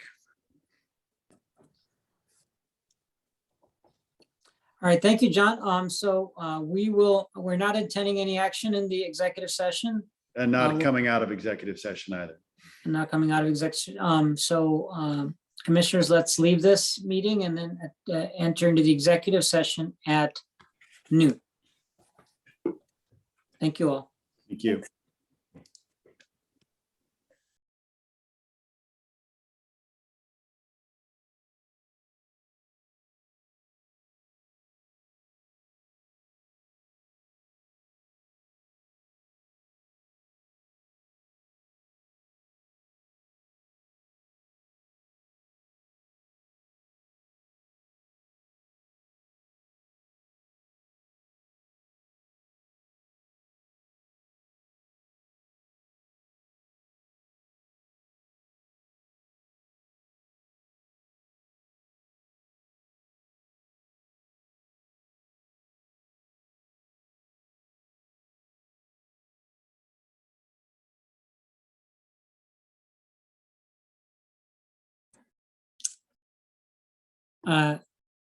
So this is Ann. I'm going to go ahead and close the meeting. I think it's just me, Christine. Oh, there you are, Mike. And I don't think Christine's going to join us. So we're calling the meeting to close. There's no action in executive session. Thank you all for attending the meeting today. And of course, we have an important day Thursday where we'll be having interviews and a reception for the public in the afternoon at 1:30. And thank you all for attending. Bye-bye.